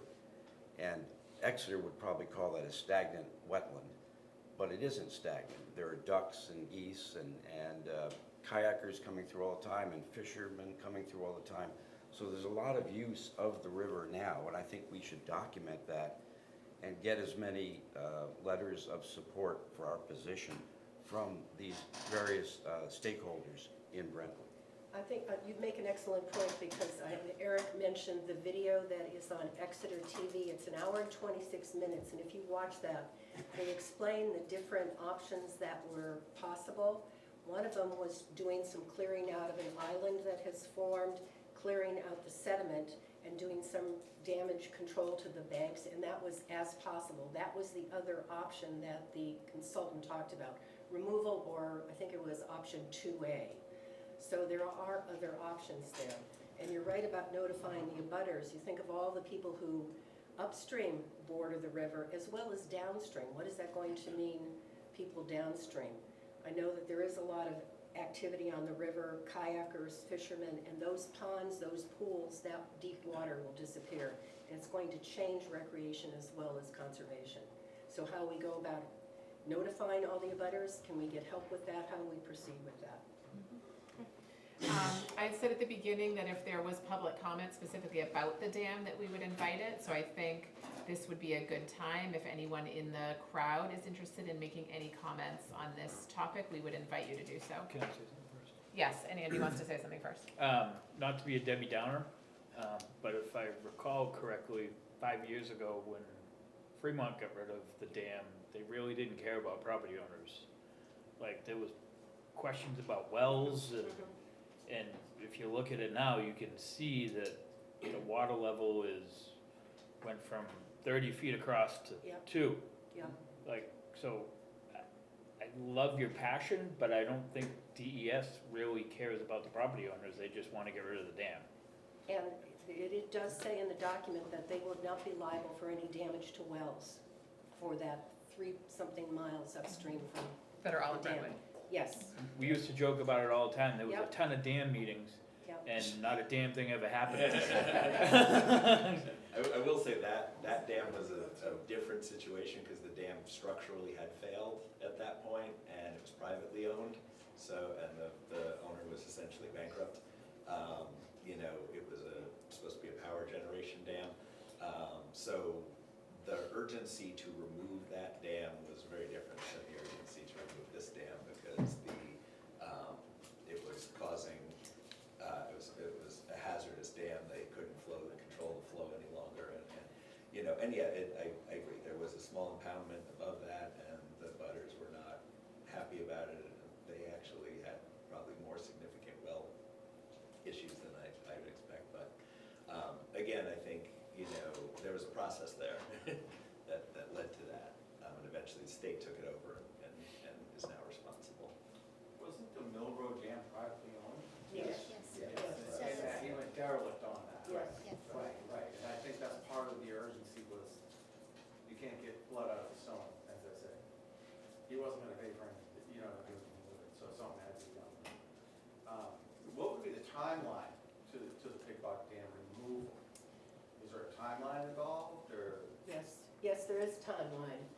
grant is decided sometime in early 2024.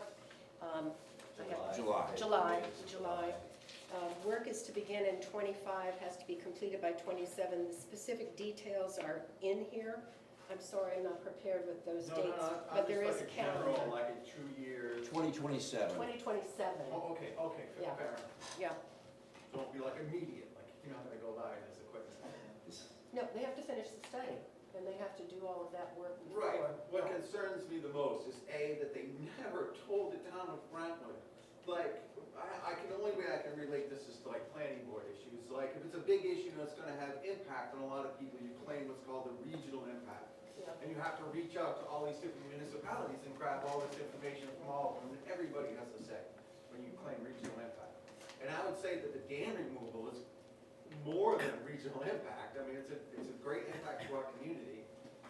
But we were never really notified of this, notified to come to meetings, notified of what our rights were, and have a say. The other thing that concerns me is, I don't see any studies that have been done on what damage would be done, or what changes, I don't like to use the word damage, what changes would be done to the property owner's property itself, and what they can do to mitigate those changes. And I think that's extremely important. If you're gonna do this, then let's give the people who are affected the information that they need to move forward with their own property. So those are some of the things that I would demand from them. Some sort of study done, what the impact's gonna be, and what changes property owners can make to their own property to. And some of that was supposed to be built into this ongoing study. Right. It's just, we sort of jumped over the study now to the. Right, Yeah. we went straight to go. Yeah. And I would love to see it saved if it could be. It's been in our community forever, and our community has used it forever to fish, and it is part of our wildlife corridor, our circle of preservation, as they call it. Good one. And it is an asset to that. I live on the Exeter side, Name and address, all right, please. and they've never told me. Would you mind just sharing your name and address? Oh, Gary Wade, Gary Waiting, 23 Cross Road, 23 Cross Exeter. Road. Thank you. We're right there at Okay. the dam. Yeah, The Exeter hasn't notified us. They never notified us. The only thing we've seen is people with sticks, sticking in the, Measuring. there's 4 feet of sediment yeah, that's 100 years old yeah. that goes down also. What are they gonna do with that? They They talk, take out the dam. they talk They're about gonna smell that? They talk about sediment removal, but a dam has been there since about 1672. Something has been there. And it's a historic location. Abraham Lincoln was down there before he became president. So there are all kinds of things, yes. Put on my historic hat. So there has been a history of mills and damming since the mid to late 1600s. And that hasn't been, they mention, I don't even know if they mention that in there. There's so much language in here, 60-some pages, so. They haven't studied the cultural impact. No, they haven't. Lois? I have two questions. One to follow up on what she said. Could that become a historical site, and that would be one way to put a slow up on the process or stop? I believe that they tried to get the Weirs or the Crossroad Bridge as an historical site, and it did not pass muster. Okay. So I don't know about the dam, that was never approached, but the bridge, the roadway, the crossroad was, and it didn't make the grade. And the other, exactly, I remember this thing from way back. Who actually owns it, and how is the process? Where are we, the town owns it now, is it still a private owner? No, The actual dam is, the town owns the dam, and it was given to the town by the Milliken Company. That's the town of Exeter. Town of Exeter. The town of I understand. It's on Brentwood's property. right, but- They own the dam, but the actual owner. yeah, is the town of Exeter, yeah. The actual dam is on Brentwood property? Yeah. That's Or very at least interesting. the Brentwood side of it, which is the bulk of what people think of as the Right. dam. All the fish weir, all that, fish flatter, all that is Brentwood property. I don't know if Exeter owns that piece of property, but it's Sure. Brentwood property. Okay. Yeah. We'll take a few more public comments. Okay. Yeah, I would just like to Wolf echo. Name and address. Rob, Wolfchuck TV Drive. Thank you. Thank you, mine. We know. Sorry. I'd just like to echo my support for what's said. It seems like the process was broken. The studies haven't been completed, and I think the town of Brentwood deserves to have the full studies done and be informed board to be involved in the discussion. And in particular, you know, as Mark said, the landowners that are going to be affected and, you know, what are the implications for that? This municipality, I don't know, is not the proper answer. When property owners come to you and say, what's gonna happen, you should not, you shouldn't say, I don't know. That was a point of discussion in that September 21 meeting, whether they needed to get the approval of the residents of Exeter to approve this, and they said, oh no, we don't need to do this. That was a question, do we have the authority to do this? They voted that, the River Advisory Committee voted that they did have the authority to take it to the select board, and they persuaded the select board, but there's been no public session about that. No public hearing at all, Right. even with the select board. Yeah. There's not been a public hearing. Yep. Can I throw just one more thought out? Sure. Sorry. If you look at that hour-long presentation that was done, they did lay out the various options. Dam removal was one, and then there's various types of shoring up that were also involved there. From what they had showed, it was preliminary. Dam removal was still the least costly option that they came up with. But the other options were not outrageously more than that, you know. So this basically differentiates, you know, the various options that were under consideration, you know, are now being weighed against essentially free.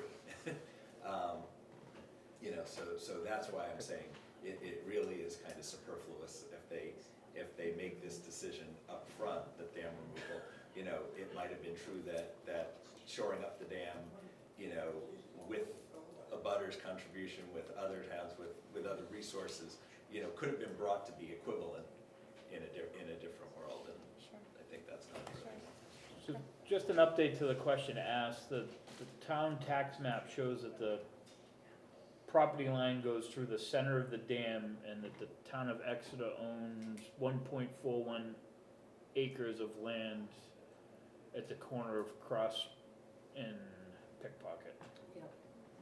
This is the dam right here. This is the dam that goes across. It literally goes right through it. Yep. Yeah, what you So think over of here as is the dam official is ladder. mostly Yeah. on our side. Yeah. Yeah. Okay. All right, Letty? So. Name and address? Letty Bernard, 180 Mill Road, speaking as a private citizen. Since they didn't appropriate this money, they're gonna have to hold a hearing to expend it, if they get the grant. I would assume so. So that would be perhaps another opportunity for people to speak out. In terms of the next time someone could speak out, the next Exeter River Advisory Committee is on Thursday, November 16th, next week at 3 p.m. Their agenda appears to be exactly the same every single month, which just says matters pertaining to the river, which is one of the reasons why this was not obvious. But anyone who wants to go to that, 3 p.m., the agenda's online, so that's next Thursday at 3 p.m. in the Exeter town offices. Yeah. I mean, would it be appropriate, I know we're still in discussion, for the select board to write a letter with some sort of expression of surprise, disappointment in the lack of process, to just get on record as the town? I think it might be, Submit yeah. that prior to that meeting, as opposed to just individual residents showing up, and Sure. it doesn't have to go too far. I mean, we don't know what the studies show or what the town's official position may be, but certainly it seems like the process was broken, and it seems like a strong letter of disappointment, you know, in the process. I think what might make the most sense, if my board agrees, is if you've got a pending 91A request in and Conservation is discussing this tomorrow, maybe see how that plays out in the next week or so, a couple weeks, and then maybe have folks come back through Karen or come back to the board and kind of let us know as we get more information, you know, what your groups and what Conservation would like our involvement to be as a select board. Conservation would like some guidance from the select board as to what you're thinking of doing. So if you're thinking of writing a letter, you're gonna promote the meeting, are we going to contact abutters? I think Conservation, we have no power, we are advisory, so we cannot do that. We could send a letter, but we don't have power that way. So anything that you can indicate to me where I can communicate, or you could communicate to the meeting tomorrow night, would be appreciated. How do board members feel about best way to proceed here? To Andy's point, this may be an uphill battle, we don't know, but it sounds like it's something we at least need to get involved in. So I think a letter is appropriate, and in the letter, to Becky's point, saying that we're aware of your application to NOAA. We, residents along the river, should be considered stakeholders, and we would like the effect of dam removal to be studied and presented as part of the grant process, or something cleaner, but stakeholders and Brentwood residents.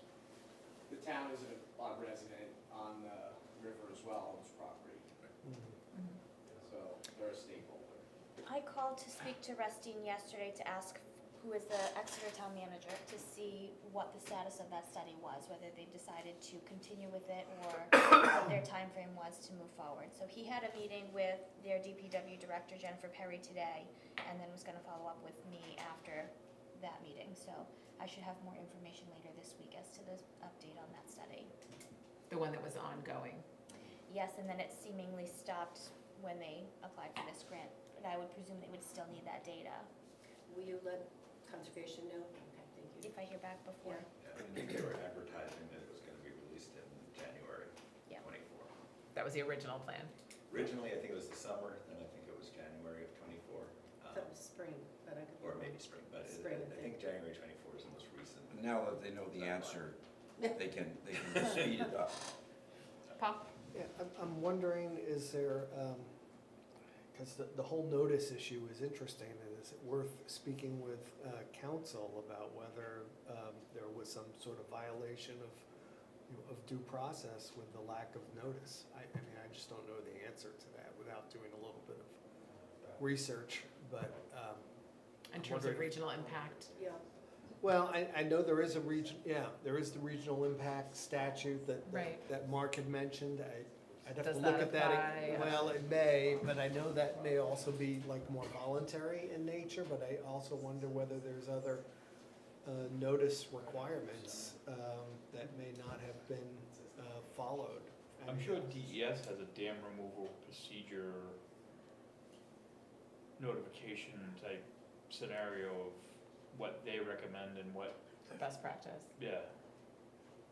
You could also request all the technical data and give it to a third-party auditor, like Deanna Truslow, and have her review it, and if they won't give property owners recommendations on how to proceed forward, if this dam project removal does proceed forward, then you can get that information to those property owners through a third-party auditor.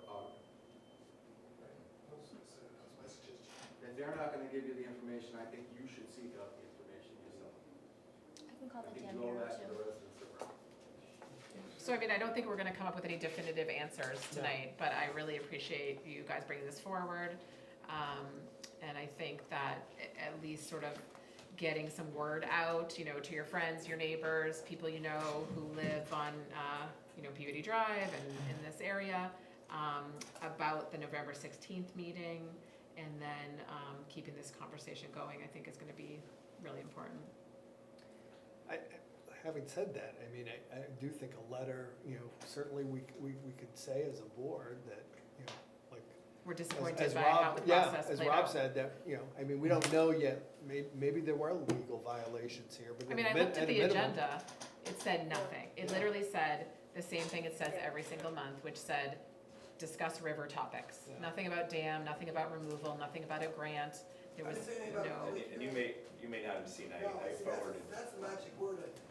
You have to, in that kind of thing, mostly, you have to have a public hearing before you do something like this. So maybe that would be a. not necessarily to apply for a grant, so that's what we'll need to kind of figure out. I think the problem is, there's a lot of stuff that was wrong about the way the River Advisory Committee worked. Yeah. The problem is, they then We're past that. passed it on to the select board. Yeah. The select board made the decision. Right. And they noticed that meeting. They did with the discussion of dam removal. So, and I don't know that we would have standing anyway to Right. object under Open Meetings Act or something like that. My records request is asking for all communications that they had in and out of meetings that might turn up something. But I really think here the the leverage point is NOAA. That's where we have to focus our, I mean, I think we need to communicate to the town of Exeter that we're unhappy. But I think it's NOAA that's gonna make the decision on the grant. Because once, what the town of Exeter will say is, yeah, we're gonna study all that. We're gonna talk to abutters, we're gonna have public hearings, we're gonna do all these things. But meanwhile, they're gonna get the $1 million. And if that's, you know, it's follow the money. That's what I think, really need to put the pressure. Can we directly talk to NOAA? Yes. If they find out that they're not doing this properly, and it's because they want one of these, that would make a big difference. Is that, can we, as a town, something or us, can we address NOAA directly? I believe we can. I mean, NOAA, as part of the grant application process, invites the applicants to submit letters of support from local groups. Yeah. Well, they should take a letter of opposition as well. So, yeah, I think that's a possibility. And I'll also say, just for the Exeter Swampscott River Advisory, I forgot to mention, we haven't discussed this topic as a committee yet, because it came up so quick. Yeah. So I'm not speaking on behalf of the River Advisory Committee officially. The River Advisory Committee has reached out twice to Paul from Exeter, asking to have him and his engineers come, and we haven't received a response. Okay. So, I don't, I'm not trying to create work, the opposite is true, but, I don't know what the precedent is for something like a task force, but it just seems to me like, putting together a small group with a main point of contact, like a Robert or whoever is willing to do it, so that Karen has one person who is, I mean, we have some extremely, this is reminding me very much of the, last night was the energy inefficiency, the first public hearing last night. Our energy and efficiency committee is full of extremely smart, thoughtful, hardworking people. This is reminding me a lot of that. And I think there's just a lot of brain power in the room right now and passion. And what I'm fearing is 1 week turns into 2, turns into 3. And if, you know, if we have, again, I don't know if this has been done in the past. I may be thinking of, you know, governor's office thing where you put together a task force, but that's just, I'm throwing that out there for discussion. We have 1 or 2 different committees established already to deal with this, whether it's the Exeter Swampscott, our River Advisory Committee, or the Conservation Committee. We don't have to necessarily stand up something new. There's 3 committees already in place. I understand, but they meet once a month? Well, they can meet as often as they need. Yeah, but I'm just, I guess, you know, if they're willing to do that, I'm with you 100%. But if not, So it makes sense to put some organization on the process. because the other thing is as simple as, if we say yes to a letter and we have excellent writers and legal minds and otherwise, boom, there's a letter, and it's not all on Karen or somebody else. You know, the day-to-day town business rolls on, and this is something that we don't want to slip through the cracks. So, I don't know. I mean, if we did it, I would suggest, you know, a core of like maybe 4 people, maybe 5, with, again, designate a chair, and that's the link to Karen, so Karen can say, hey, the board, as you know, said they want a letter, can you help me with the wording on that? There's so much going on here with federal agencies, state, town to town, committees, history, conservation. There's a lot of hairs on this one. That's my thought. What do you think would make sense, Karen, in terms of next steps? Well, I think that does make sense. I think it would be helpful for the community to have one point of contact where they can filter the letters through. I don't think it would be the best look for the town for 50 angry residents to be contacting NOAA. I think it would look better if we sent one cohesive package saying that we were all together and united and opposed to this project. Yep. Exeter always hasn't been the most neighborly when it comes to working with Brentwood. So I also don't want to send a letter that is too aggressive on the outset, because then they're just gonna shut us off completely. So I think that sort of first initial contact has to be a little softer and fishing for information, like, hey, we heard about this and we're a little bit curious, and then we kind of get a little bit more aggressive as we go along. Because otherwise, I mean, they're not gonna share any information that they have, and we're gonna have to flood them with 91A requests to get anything to be, for us to be able to move forward. We want to try to encourage them to openly share things. Do you think that as an Exeter resident, I might have, my husband and I might have some pull with getting information or, dealing with Exeter? I mean, I'm a resident, I live on the river at the dam. So the fact that I haven't received any notification and only found out when engineers were in my yard surveying, and I was like, what you doing? That's how I found out. So, maybe having an Exeter resident as part of, It wouldn't hurt. maybe I can help in some There, way. Get your I think neighbors the to go to letter the next from her board meeting. To NOAA would be a real good place to start, because they would find out that there is no communication. I mean, if they're not gonna notify me, they're not gonna notify you. The best recourse is to petition your own government, is to go to a. Go to the select board and meeting, ask them. Yes, to say your piece with your government. yes. And petition them I- for answers. This was my first start, thanks to Eric telling me about your meeting. But what did you say? Say about the people on Facebook. Oh. There's a million of them, I say, There's what's just going a on? lot of, Nobody knows. there's a lot of people that are shocked to Where? hear When are this. they doing this? I put a 30-second video of the beauty of the falls and all kind, and I said, what a shame it's going to be removed. And a ton of people were like, what? No, I love that, it's What's your Facebook address? Where did you put that? I put it on the Exeter Community Forum. Okay. Okay. I think engaging with your own select board as a first step, they're the ones that pass. It's a place to start, right? They're your elected officials To do so. that made this vote.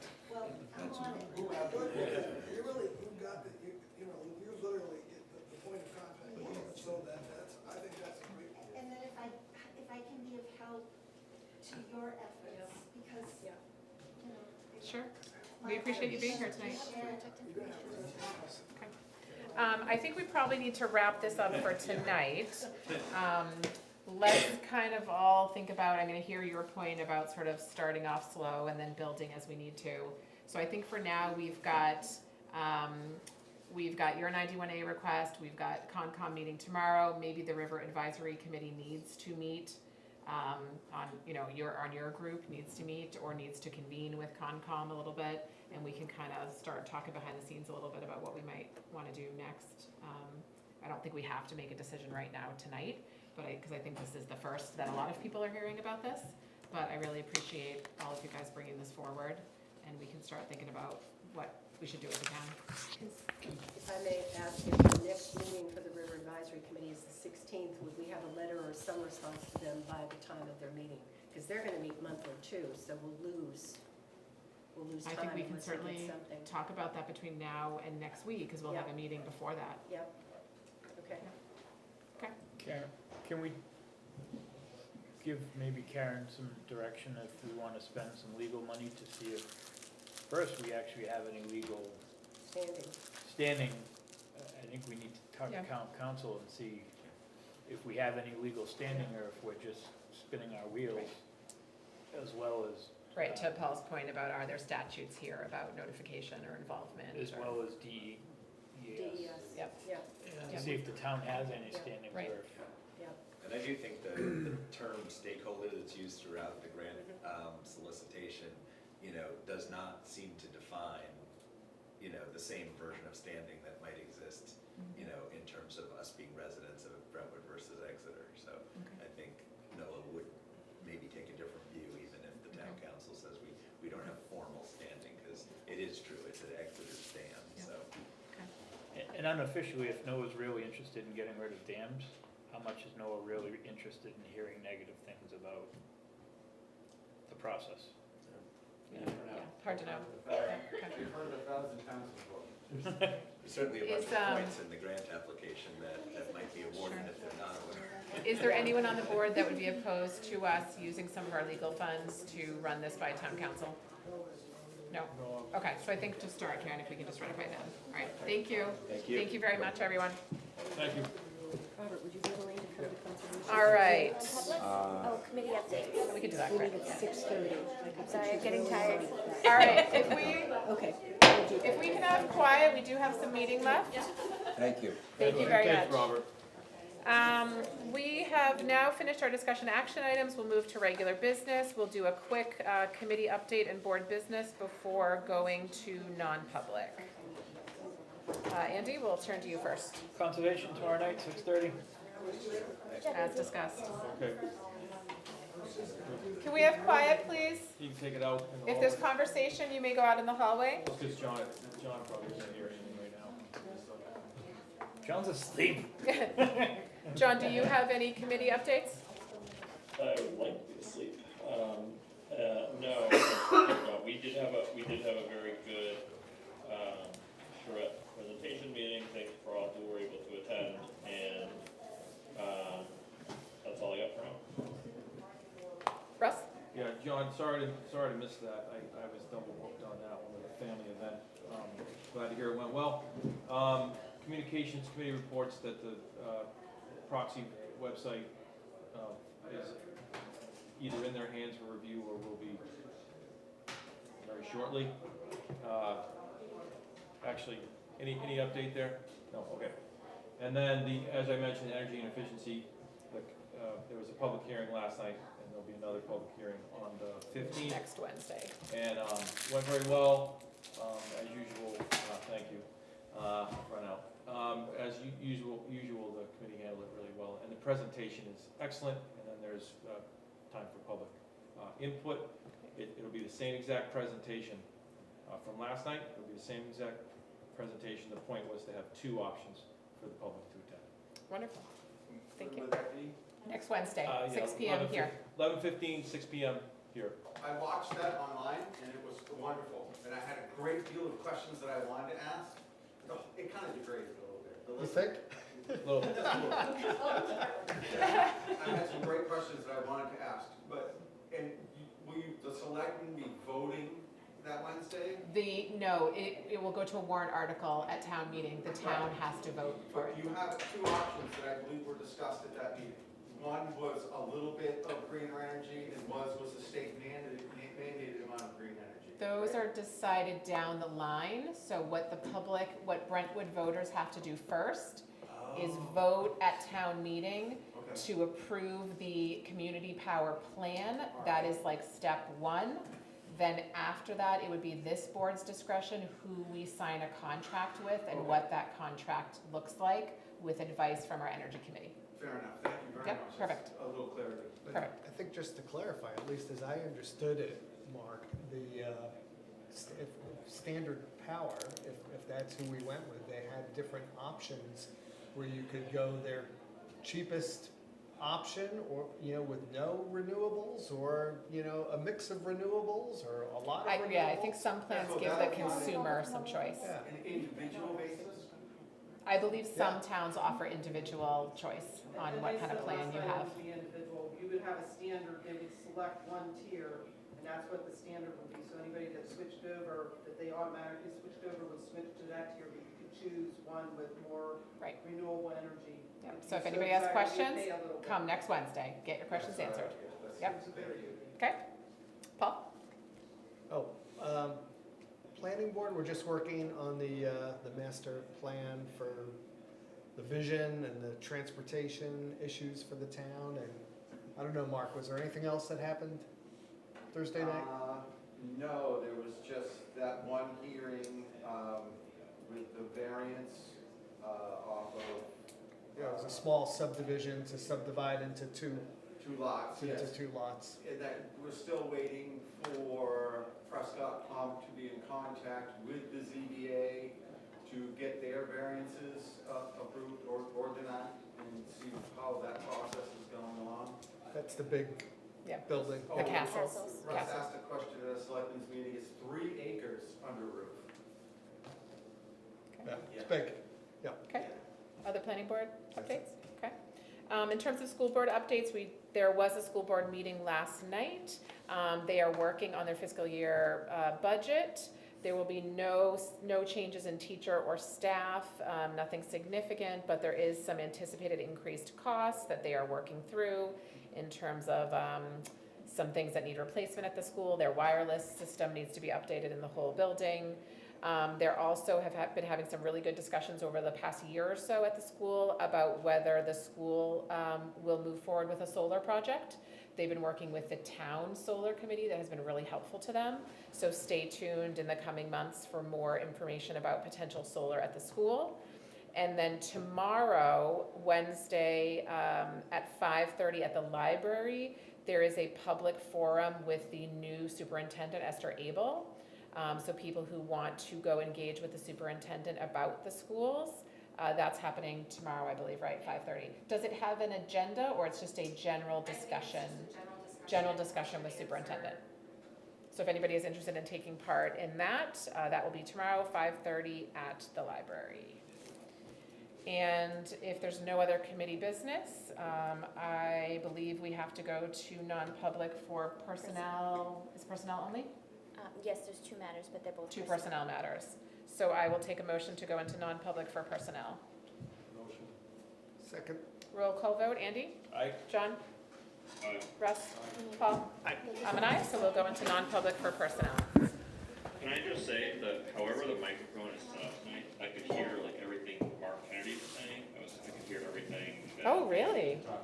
It's kind of in front of me. Tonight, Oh, good. that was awesome. It's in front of me, like angled towards the crowd, so that must be working. That's the magic spot. And we It's can, amazing, that's all. yeah, we can hear you because Andy's got like a double situation going on right now.